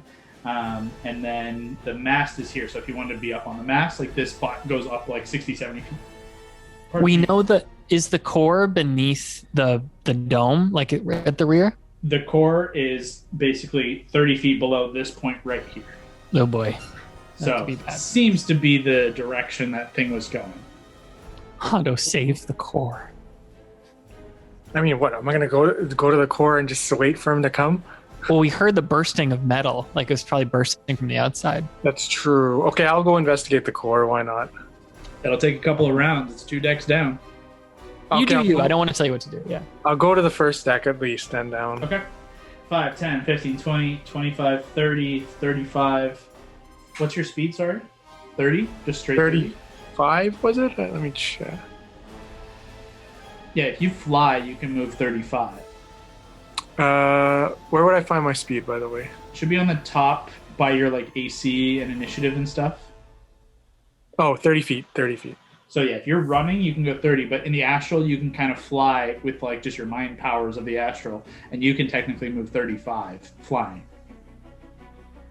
So 5, 10, 15, 20, 25, 30, 35. Just to get to the stairs is 35 down below. So you can use an action or bonus. Do you want to use your action and bonus to dash? Doing all of that, you might be able to get there. Okay, I'll do it. Okay. Honda, as you get to the outside of the steel door, which is currently closed, but you are at the door should anything happen. But you had to use all your movement to fucking hustle your ass there. And you do still hear like the breaking and bending of metal from your perspective there. It sounds a little bit louder where you're at now. Oh boy. That'll end Hondo's turn then, using his full move and actions and bonus. Allie, we go to you. You're over here. Okay. So I'll hear what Val said, and what is the closest I can get up to whatever part I see. So, there's no... you can't stand here and look over top because of the glass dome. However, You guys can fly and stuff.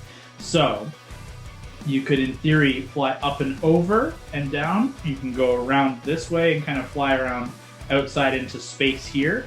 The only issue with flying in space is the dreadnought itself is moving 40 feet per round. So Yeah. if you can't keep pace, then it might start to leave you behind if it should continue doing that. But you kind of have 360 degrees of movement in this space right now. And you did hear it back here. Okay. I'll get up to there then, without leaving. I mean, 30 The feet dread. there gets you right there. That's your Okay. full 30 feet just walking. Okay, and am I able to hold an attack? 100%, yeah. Okay, and I'll hold an attack. What are you holding a range like your javelin? Are you holding like your hammer? What are you holding specifically? I'm gonna hold my hammer in case it pops up You got it. a tentacle. A melee attack. So you kind of turn at the ready, looking out, waiting for it to come up and around. That is Allie holding her turn. That takes us to Gorb. You are right in the middle here. What are you doing? Where am I, sorry? You are right here. All the action you've heard is back this way, but as of right now, you don't have visual on anything. Am I still concentrating on my light? No, that was a couple Days days ago at ago. this point. You've long rested. You have that spell slot back, but you're not concentrating on the spell. Okay, sorry. That's good. No, okay. 1 moment. No apologies necessary. You can also, keeping in mind, you can fly at 35 speed right now wherever you want to go, just by nature of the plane. If you wanted to move in those dimensions. I think I will just...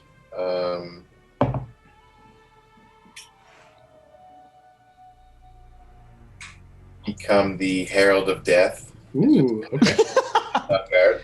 Sure. I think I'll just become the Herald of Death. Gord invokes his heraldry and ignites in flame and smoke and ash, and you become a herald. Go ahead and gain your temporary hit points. I'm immune to fear. Yes, you are. Mm. The effect doesn't, the fear effect and the psychic damage effect doesn't do anything to your allies who have seen you in this form. So it is only the enemies in this space, and there are none currently. So unfortunately, the secondary effect doesn't do anything. But you do bonus action invoke your form. You still have your movement and your action. What do you want to do?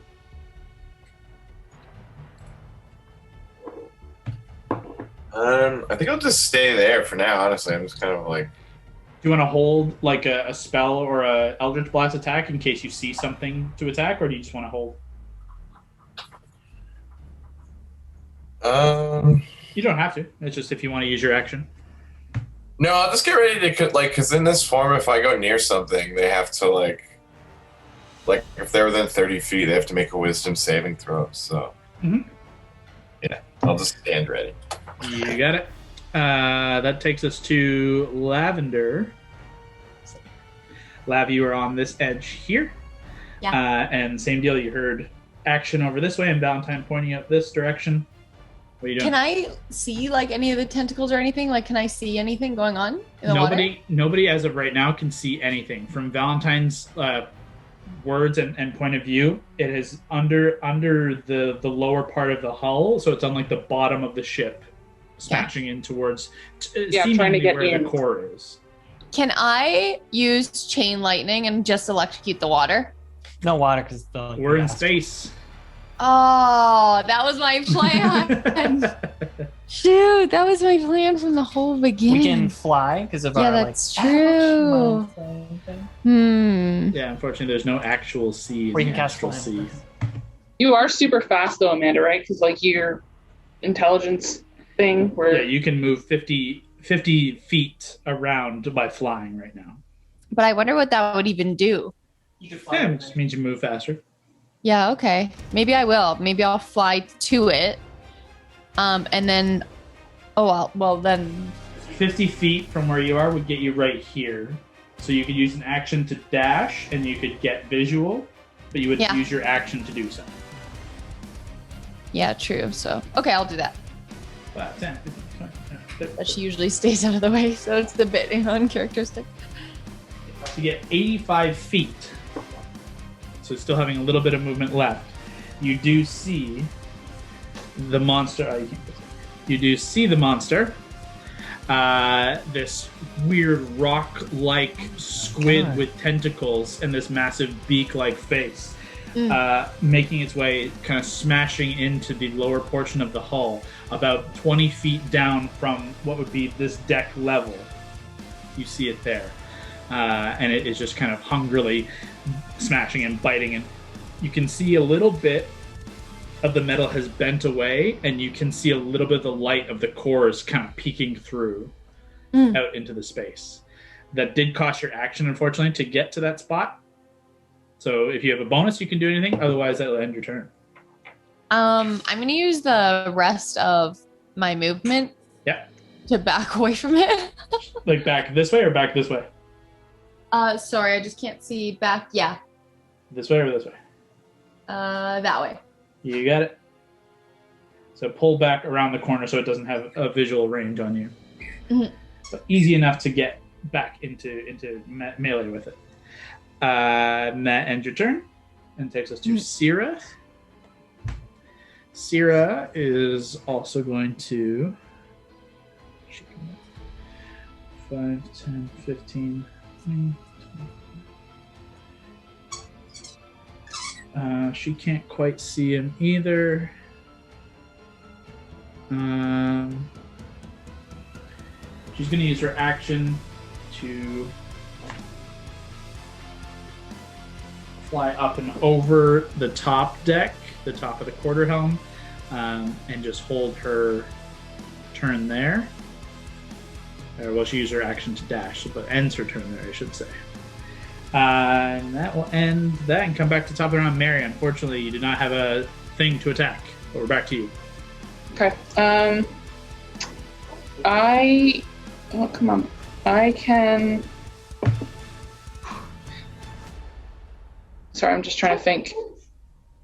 My options are either dash to get below the boat and use my action, which is also an action, right? So I'm not going to get an action this turn, essentially, which is fine. You can fly at a 40 speed as well, keeping in mind. I know. I can fly at a 40. It's not super fast, though. Where am I? Sorry? You're right in the middle. Right. 5, 10... Okay, here's a question. Since being a rogue and dashing is about being quick on your feet, the bonus action dash wouldn't count, I'd imagine. Nope, I'm okay when with you're it. thinking. I'm okay really? with it. You're quick on your feet as well on your in your thought. You are relatively, like, your whole subclass is to be quick on your feet in both thought and action. Okay, cool. I will go. I'll use my bonus action to dash then, and steady yourself, because she does not like the concept of just free floating in this crazy shit. But do it anyway. You can, if you fly up and over, you can get just above. Yeah, that's kind of what my thought was, to go up. Yeah, you would have to. And go above up. it, so I have like a bird's eye view of You would not be able to get in melee because the quarter deck is so high. Nope, that's fine. I didn't want to get in melee. almost like with Syrah here. Okay, that's cool. I'm just trying to check something. Oh shit, no, I don't have that book, so I can't see. But you do have It might visual damage the ship, so I'm not gonna do that. I'm just gonna shoot it 3 Go ahead. times. Can someone roll for me, please? Oh, sure. I'm on it. Just your bow attack? Yes, please. I can pull up the modifier. I never remember what it is. I'll just use the D&D Beyond thing. Okay. 25 on the first. Nice. 26 on the second. Damn. First attack roll. Not great. 9 points. Oh, wait, you I have 3 attacks. attacks. Hold on. 9 points. 14 points. It's 23. And that hits. Nice. 23 and 9 is 32. Beautiful. 32 points of damage as you just let loose the bow 3 shots in a row. She'll just try to make a point to, like, every time he's, like, trying to rip something with a tentacle or however he's biting or tearing, whatever that is to the ship, she's just trying to deter it from making any more. Not that it does matters for color. Absolutely. You shoot down at the one tentacle as it's pulling back one of the panels, and you too see some of this kind of astral light spilling out from the core inside out into the space, illuminating this horrifying monster aberration. And you strike at the tentacle, and it pulls its tentacle back, and you fire 2 more times, and then they both kind of glance off of this kind of hardened shell exterior, not dealing quite as much damage as you thought. I didn't think so. And then I'll just kind of call out, we need to stun this thing or push it off or something. That's up to you magic folks. That's it. That'll end Mary's turn and take us to Valentine. Okay. I'm going to fly like 20 feet to the right. How far am I away from it now? You are 5, 10, 15, 20, 25 feet. Do I try that? Could I try and use a cube 15 feet? I'm going to try and use Thunder Wave on it to try and hit it and push it off. But I don't want to hurt it. Is it 15 feet from you or from a spot? Yeah, 15 feet from self. So you have to get within 15 feet of it. I'm just worried I'm going to hurt the ship, so I'm not going to do it. I'm just going to 3 blast it from here. 3 Eldritch Blasts. Go ahead. It's so hideous! 1, 2. I wish this went faster. Okay, 12 is probably no. 12 is a miss. 18?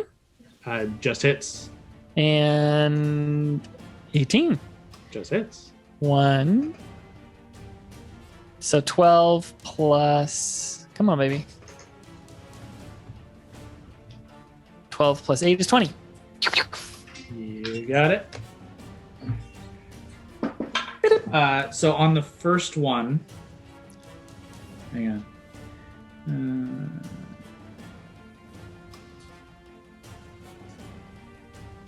On the first one,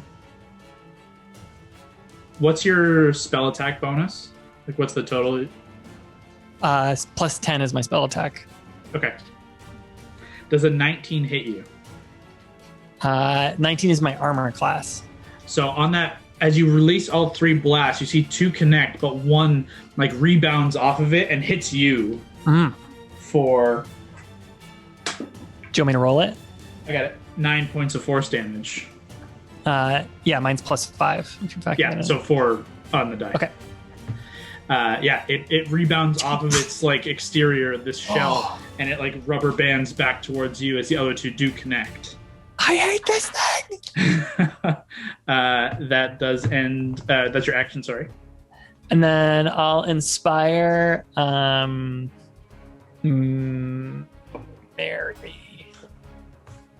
What do you inspire Mary with?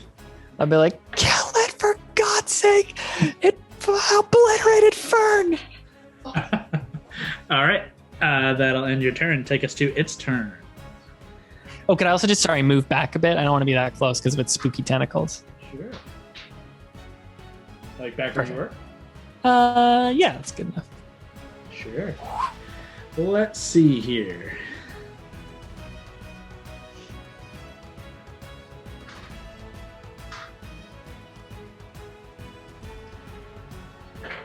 Allie just put me in her fleet, guys.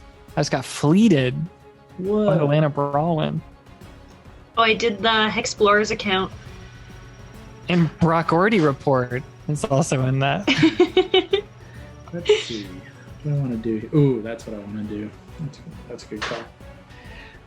Let's see. What's that range on this? You see the creature, seeing everybody begin to get close.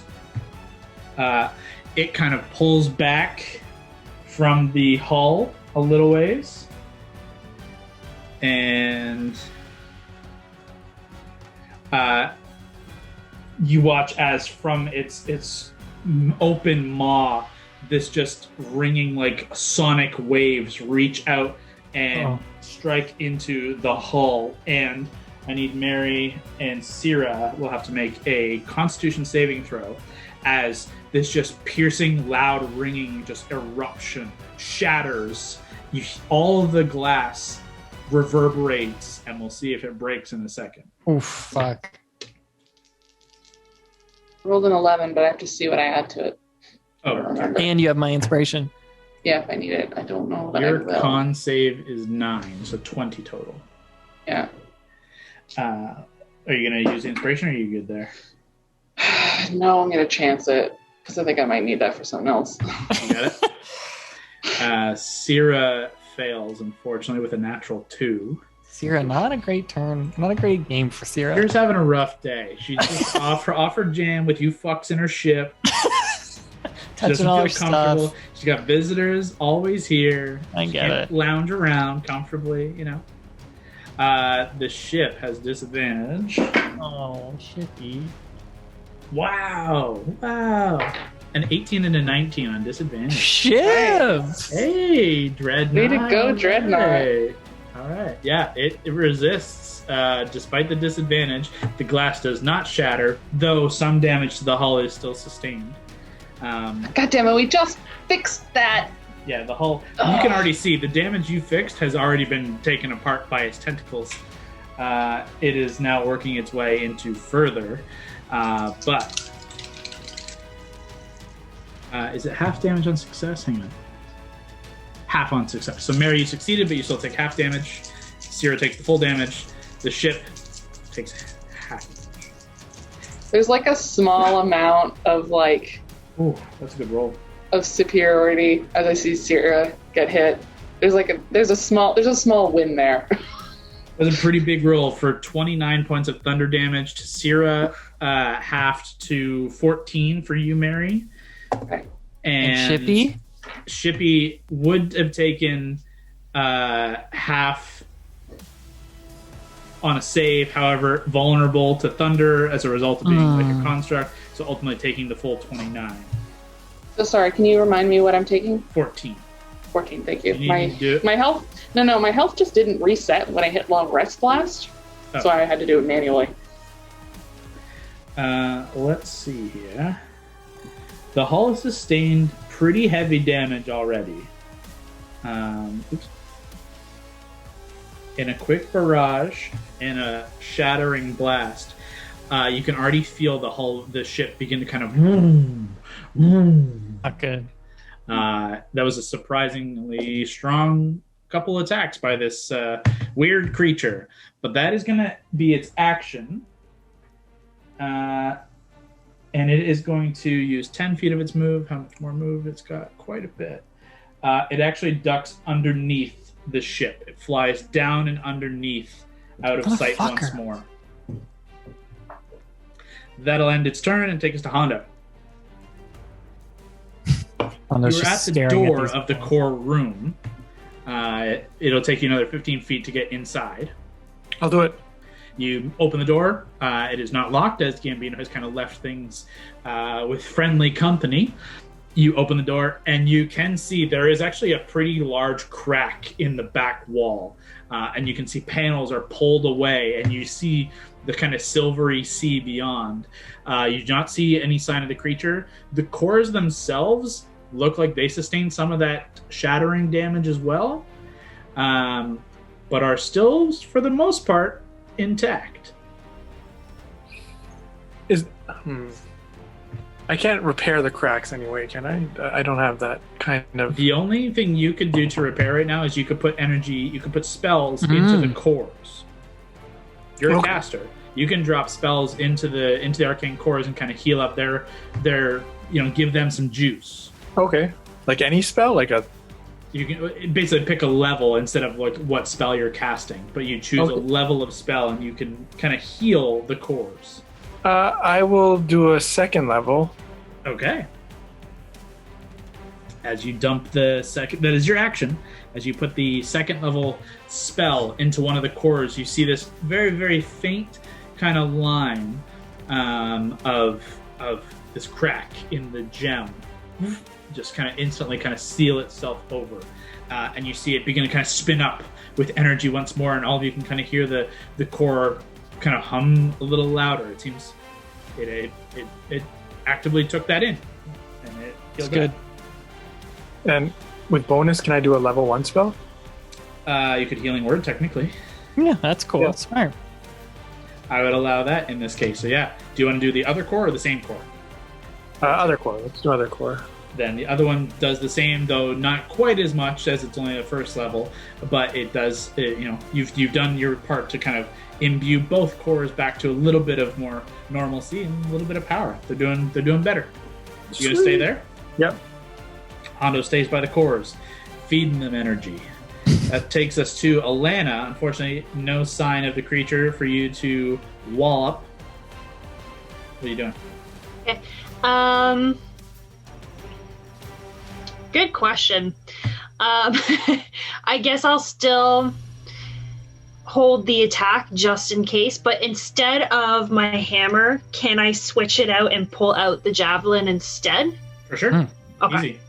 You realize this thing may not be making its face known anytime soon, and instead choose to draw on the javelin. Give yourself a little extra range to work with. So Okay. you hold that attack. Do you want to stay there and hold it? Yeah, I'll stay there. You got it. Alana holds. Gord, we come to you. Same deal. The creature has not yet shown its face to you, and you see Alana holding her action. You can still hear some activity on the back end of the boat, but thus far it hasn't come close to you. What do you want to do? I'm going to do essentially the same thing and just hold an action and get ready to do hold monster. Ooh, okay. You got it. For what? Because it has a range of 90 feet. You do have to be able to see it though, Brock. But like, if you go straight up, you might be able to get an angle down on it if it pops its face out again. I'm just worried if you stay where you are, you might blow that spell. Because if you don't use it, the spell's just gone. Yeah, you know it's on the back end and kind of moving about. You can fly in any direction. So if you kind of start flying in this direction, up this way or down that way, so you can see the hull, you might have a better line of sight and a better chance to see it. Sure, I'll do that. I was essentially saying I was going to wait until I see it and then... Yeah, for sure. 5, 10, 15, 20, 25, 30, 35 with your fly speed. Gives you a better viewpoint should it show itself within range. Okay, that is Gord holding hold monster. Takes us to Lavender. All right. Who did you say, sorry? Lavender. Great. Can I make my movement to see it? You can go 5, 10, 15. We're going to basically, you're dropping below deck at this point. And just going straight down. As you go about 30 feet down, you see it basically hanging upside down on the bottom of the hull. And you are within 5, 10, 15, 20, 25 feet of it right now. I'm going to disintegrate that motherfucker. Ooh! Got it. Right off our boat. Let's see here. What's the save? 18. What kind of save? Dex. Ooh. That's an 18 on the dot. Does that mean we win or it wins? It succeeded. Fuck. That's okay. It still does a lot of damage. As a reaction, I need you to make a dexterity saving throw.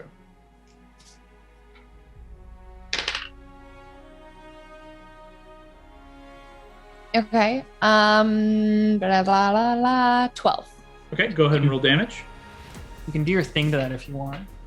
And then if I cast damage just on D&D Beyond, It should add it all up for you. and then we just half it, right? We'll just roll for a second. Okay. 74. Okay.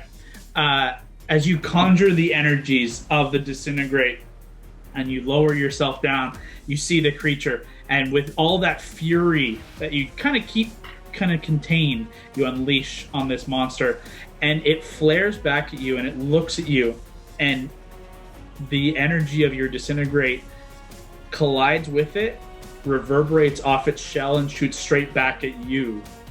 You take that damage as the disintegrate strikes straight into your heart. Wow. And it takes nothing? Nothing. So upsetting. Brutal. It's a good spell reflection ability it has. Fortunately, you weren't low, or else you'd be gone. You would literally be You'd be done. gone. So what's your HP right now? I don't want to tell you. 35. Yeah, had you been at 35 lower and took 74 to go to 0, there's no death saves. You turn to dust and you are gone. Oh yeah, that's so true. Yeah. Bad news bears. That's the fun part of spell reflection and disintegrate. Oh, good. That unfortunately is your action. You want to fly back up? So I'll fly back up if I can. Yeah, absolutely. You've got another 20 feet, so you can come back up and be on even level with the deck. Looking a little worse for wear as Gord and Allie, you look down and see Lavender looking hurt. That's going to end your turn, unless you have anything for a bonus. That's it. It takes us to Syrah. Syrah can't quite move fast enough, but she's going to go ahead and fly. She's going to get out this direction. And she can kind of see, but with extra cover. She's going to try and take some Eldritch Blasts, but with half cover or 3/4 cover to the monster. Hey, double 4s are misses. Great job, Syrah. You fucking suck today. Sierra, we gotta talk after this. Ugh, Syrah, come on. You used to be so cool. And she's just kind of on the edge of the map there. That ends her turn. Not a good one. Moving on. Mary, we're back to you. Val, you're on deck. Remember when we fought her and she almost murdered Valentine? Like, it came so close to her to just flat out murdering him. Yeah, she was so much cooler way back then. Oh no, That was me. Crying. Very upset boy. 1 second. Oh, he's so sad. Little Beeb. Oh, he's so sad. He's so sad. You just wake up like that? Yeah. He woke up screaming. Yes. He does that. He's like super fine, just sleeping away, and then just wakes up with a little nightmare. Get a nightmare, yeah. Oh, and a burp. Good boy. Maybe a little digestion in there? It's okay, buddy.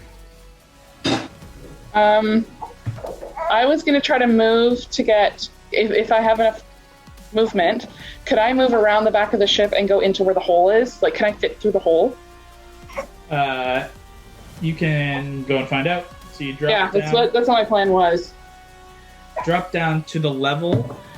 It does not look big enough to get in. Maybe one of his tentacles could fit through the gap there, and like kind of work its way through. But it doesn't seem at all large enough for him to move through, or yourself just yet. But you do see Hondo in there.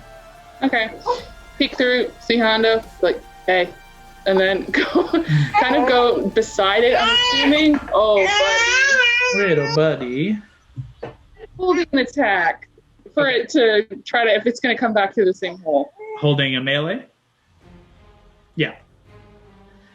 Okay, Valentine, we're back to you. I'll fly down to see if I can spot it again. Yeah, easy enough. Would I be able to try and position a fireball to hit it, but not the ship? Yeah, you could probably do that. Let's do it. You got it. I'm going to use 5th level fireball on him. Does save, unfortunately. Dex 18, you got it? Yeah, natural 20 on the save, but takes half damage.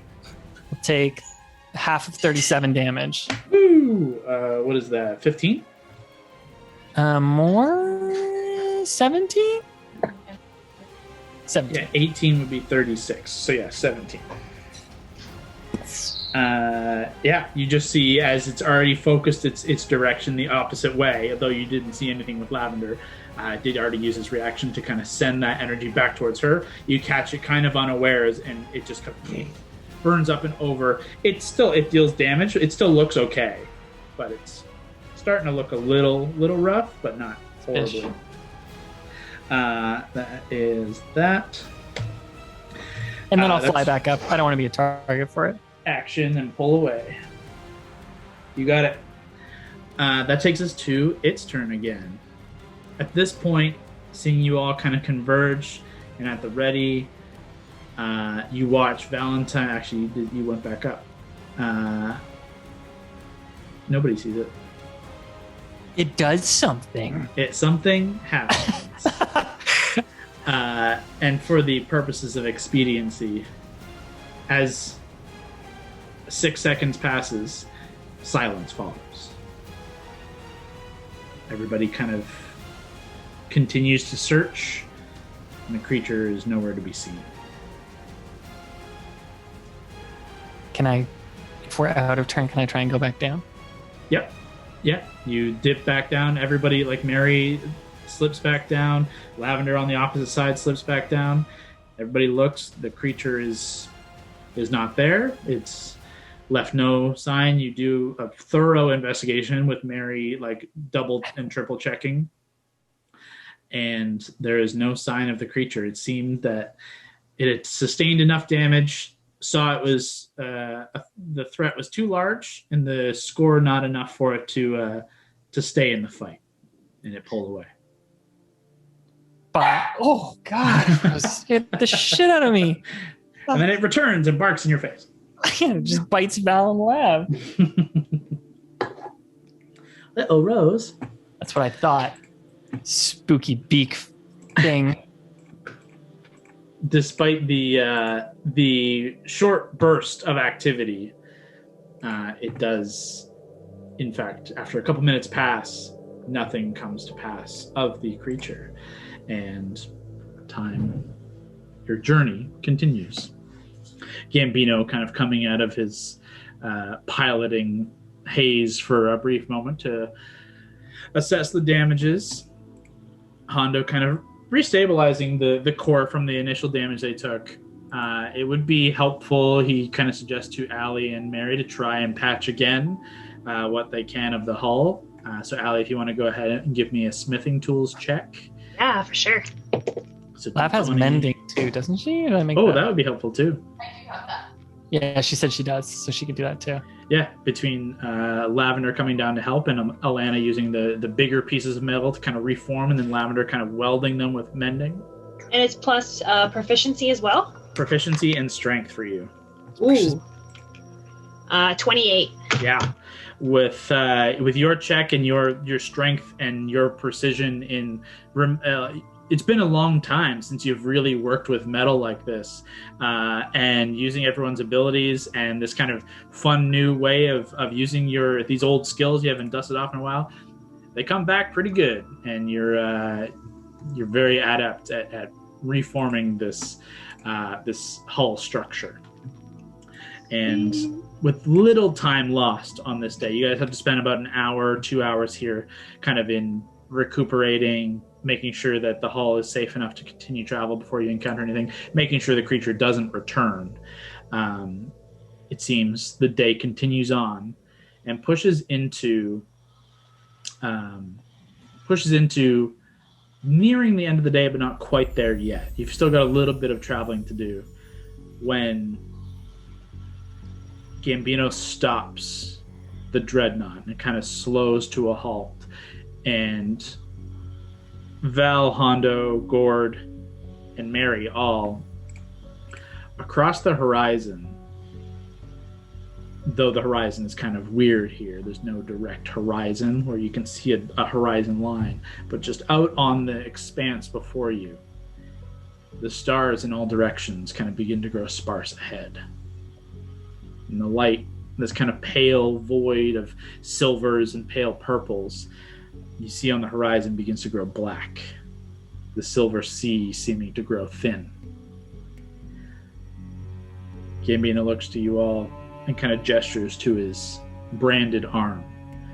And you can see now it's kind of almost like glowing very faintly with this kind of pale orange glow on all of the sigils. And he looks to you and says, "We're getting close." During this, can I say that I've been taking short rests? Absolutely. There's a short rest that could have easily passed here. If you guys Okay. want to run through a short rest now, would be the time. Gord, unfortunately, the vitality has passed for your special 24 hours of super high healing, but you didn't take any damage, so don't worry about it. Oh. I'll do a short rest for Mary. She didn't use anything anyway, so she's fine. As you guys go through the process of a short rest before we hit this point.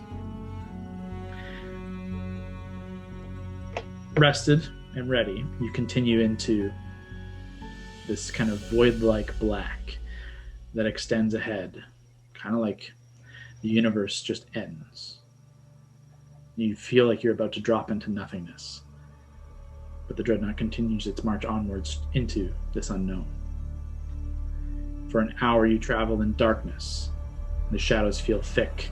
There is still faint light from the few distant stars and the lights aboard the ship that illuminate your space, but otherwise it's cold and empty.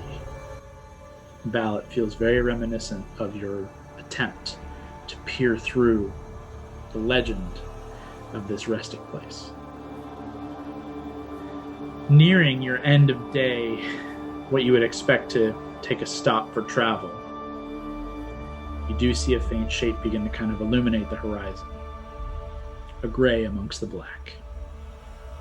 And as the minutes creep by and the Dreadnought creeps closer, this gray expanse seems to grow in all directions, like an ovular bubble of fog. An expansive, shimmering, silvery fog. Again, the brand glows. You're on the right path. And drifting forward, you begin to press into this seemingly sourceless fog, and you see signs and shapes in the fog. Humanoid bodies adrift. Warships, small astral skiffs, sundered, destroyed, torn in two. Pieces silently drifting past you all. A graveyard. The tension begins to build across the Dreadnought and within all of the pits of your stomachs as light is seemingly kind of pulled away and you drift into this dead zone. And this tension is suddenly broken as a beacon of golden light erupts directly ahead of you, maybe 200 feet ahead of the edge of the ship, and you feel it suddenly stutter to a halt. It flares ahead like this miniature sun. And through it, the more perceptive of you can see a humanoid shape within this golden light. You hear this voice ring out amongst void.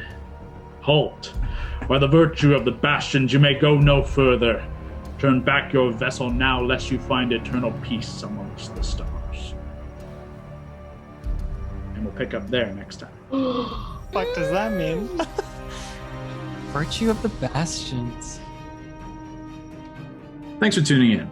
Join us next time as the Wildcards face off with the celestial guardian of the dead zone within which lies the long-dreaded Tenebrious. There'll be a new episode up every Tuesday, so stay tuned. But until then, keep exploring.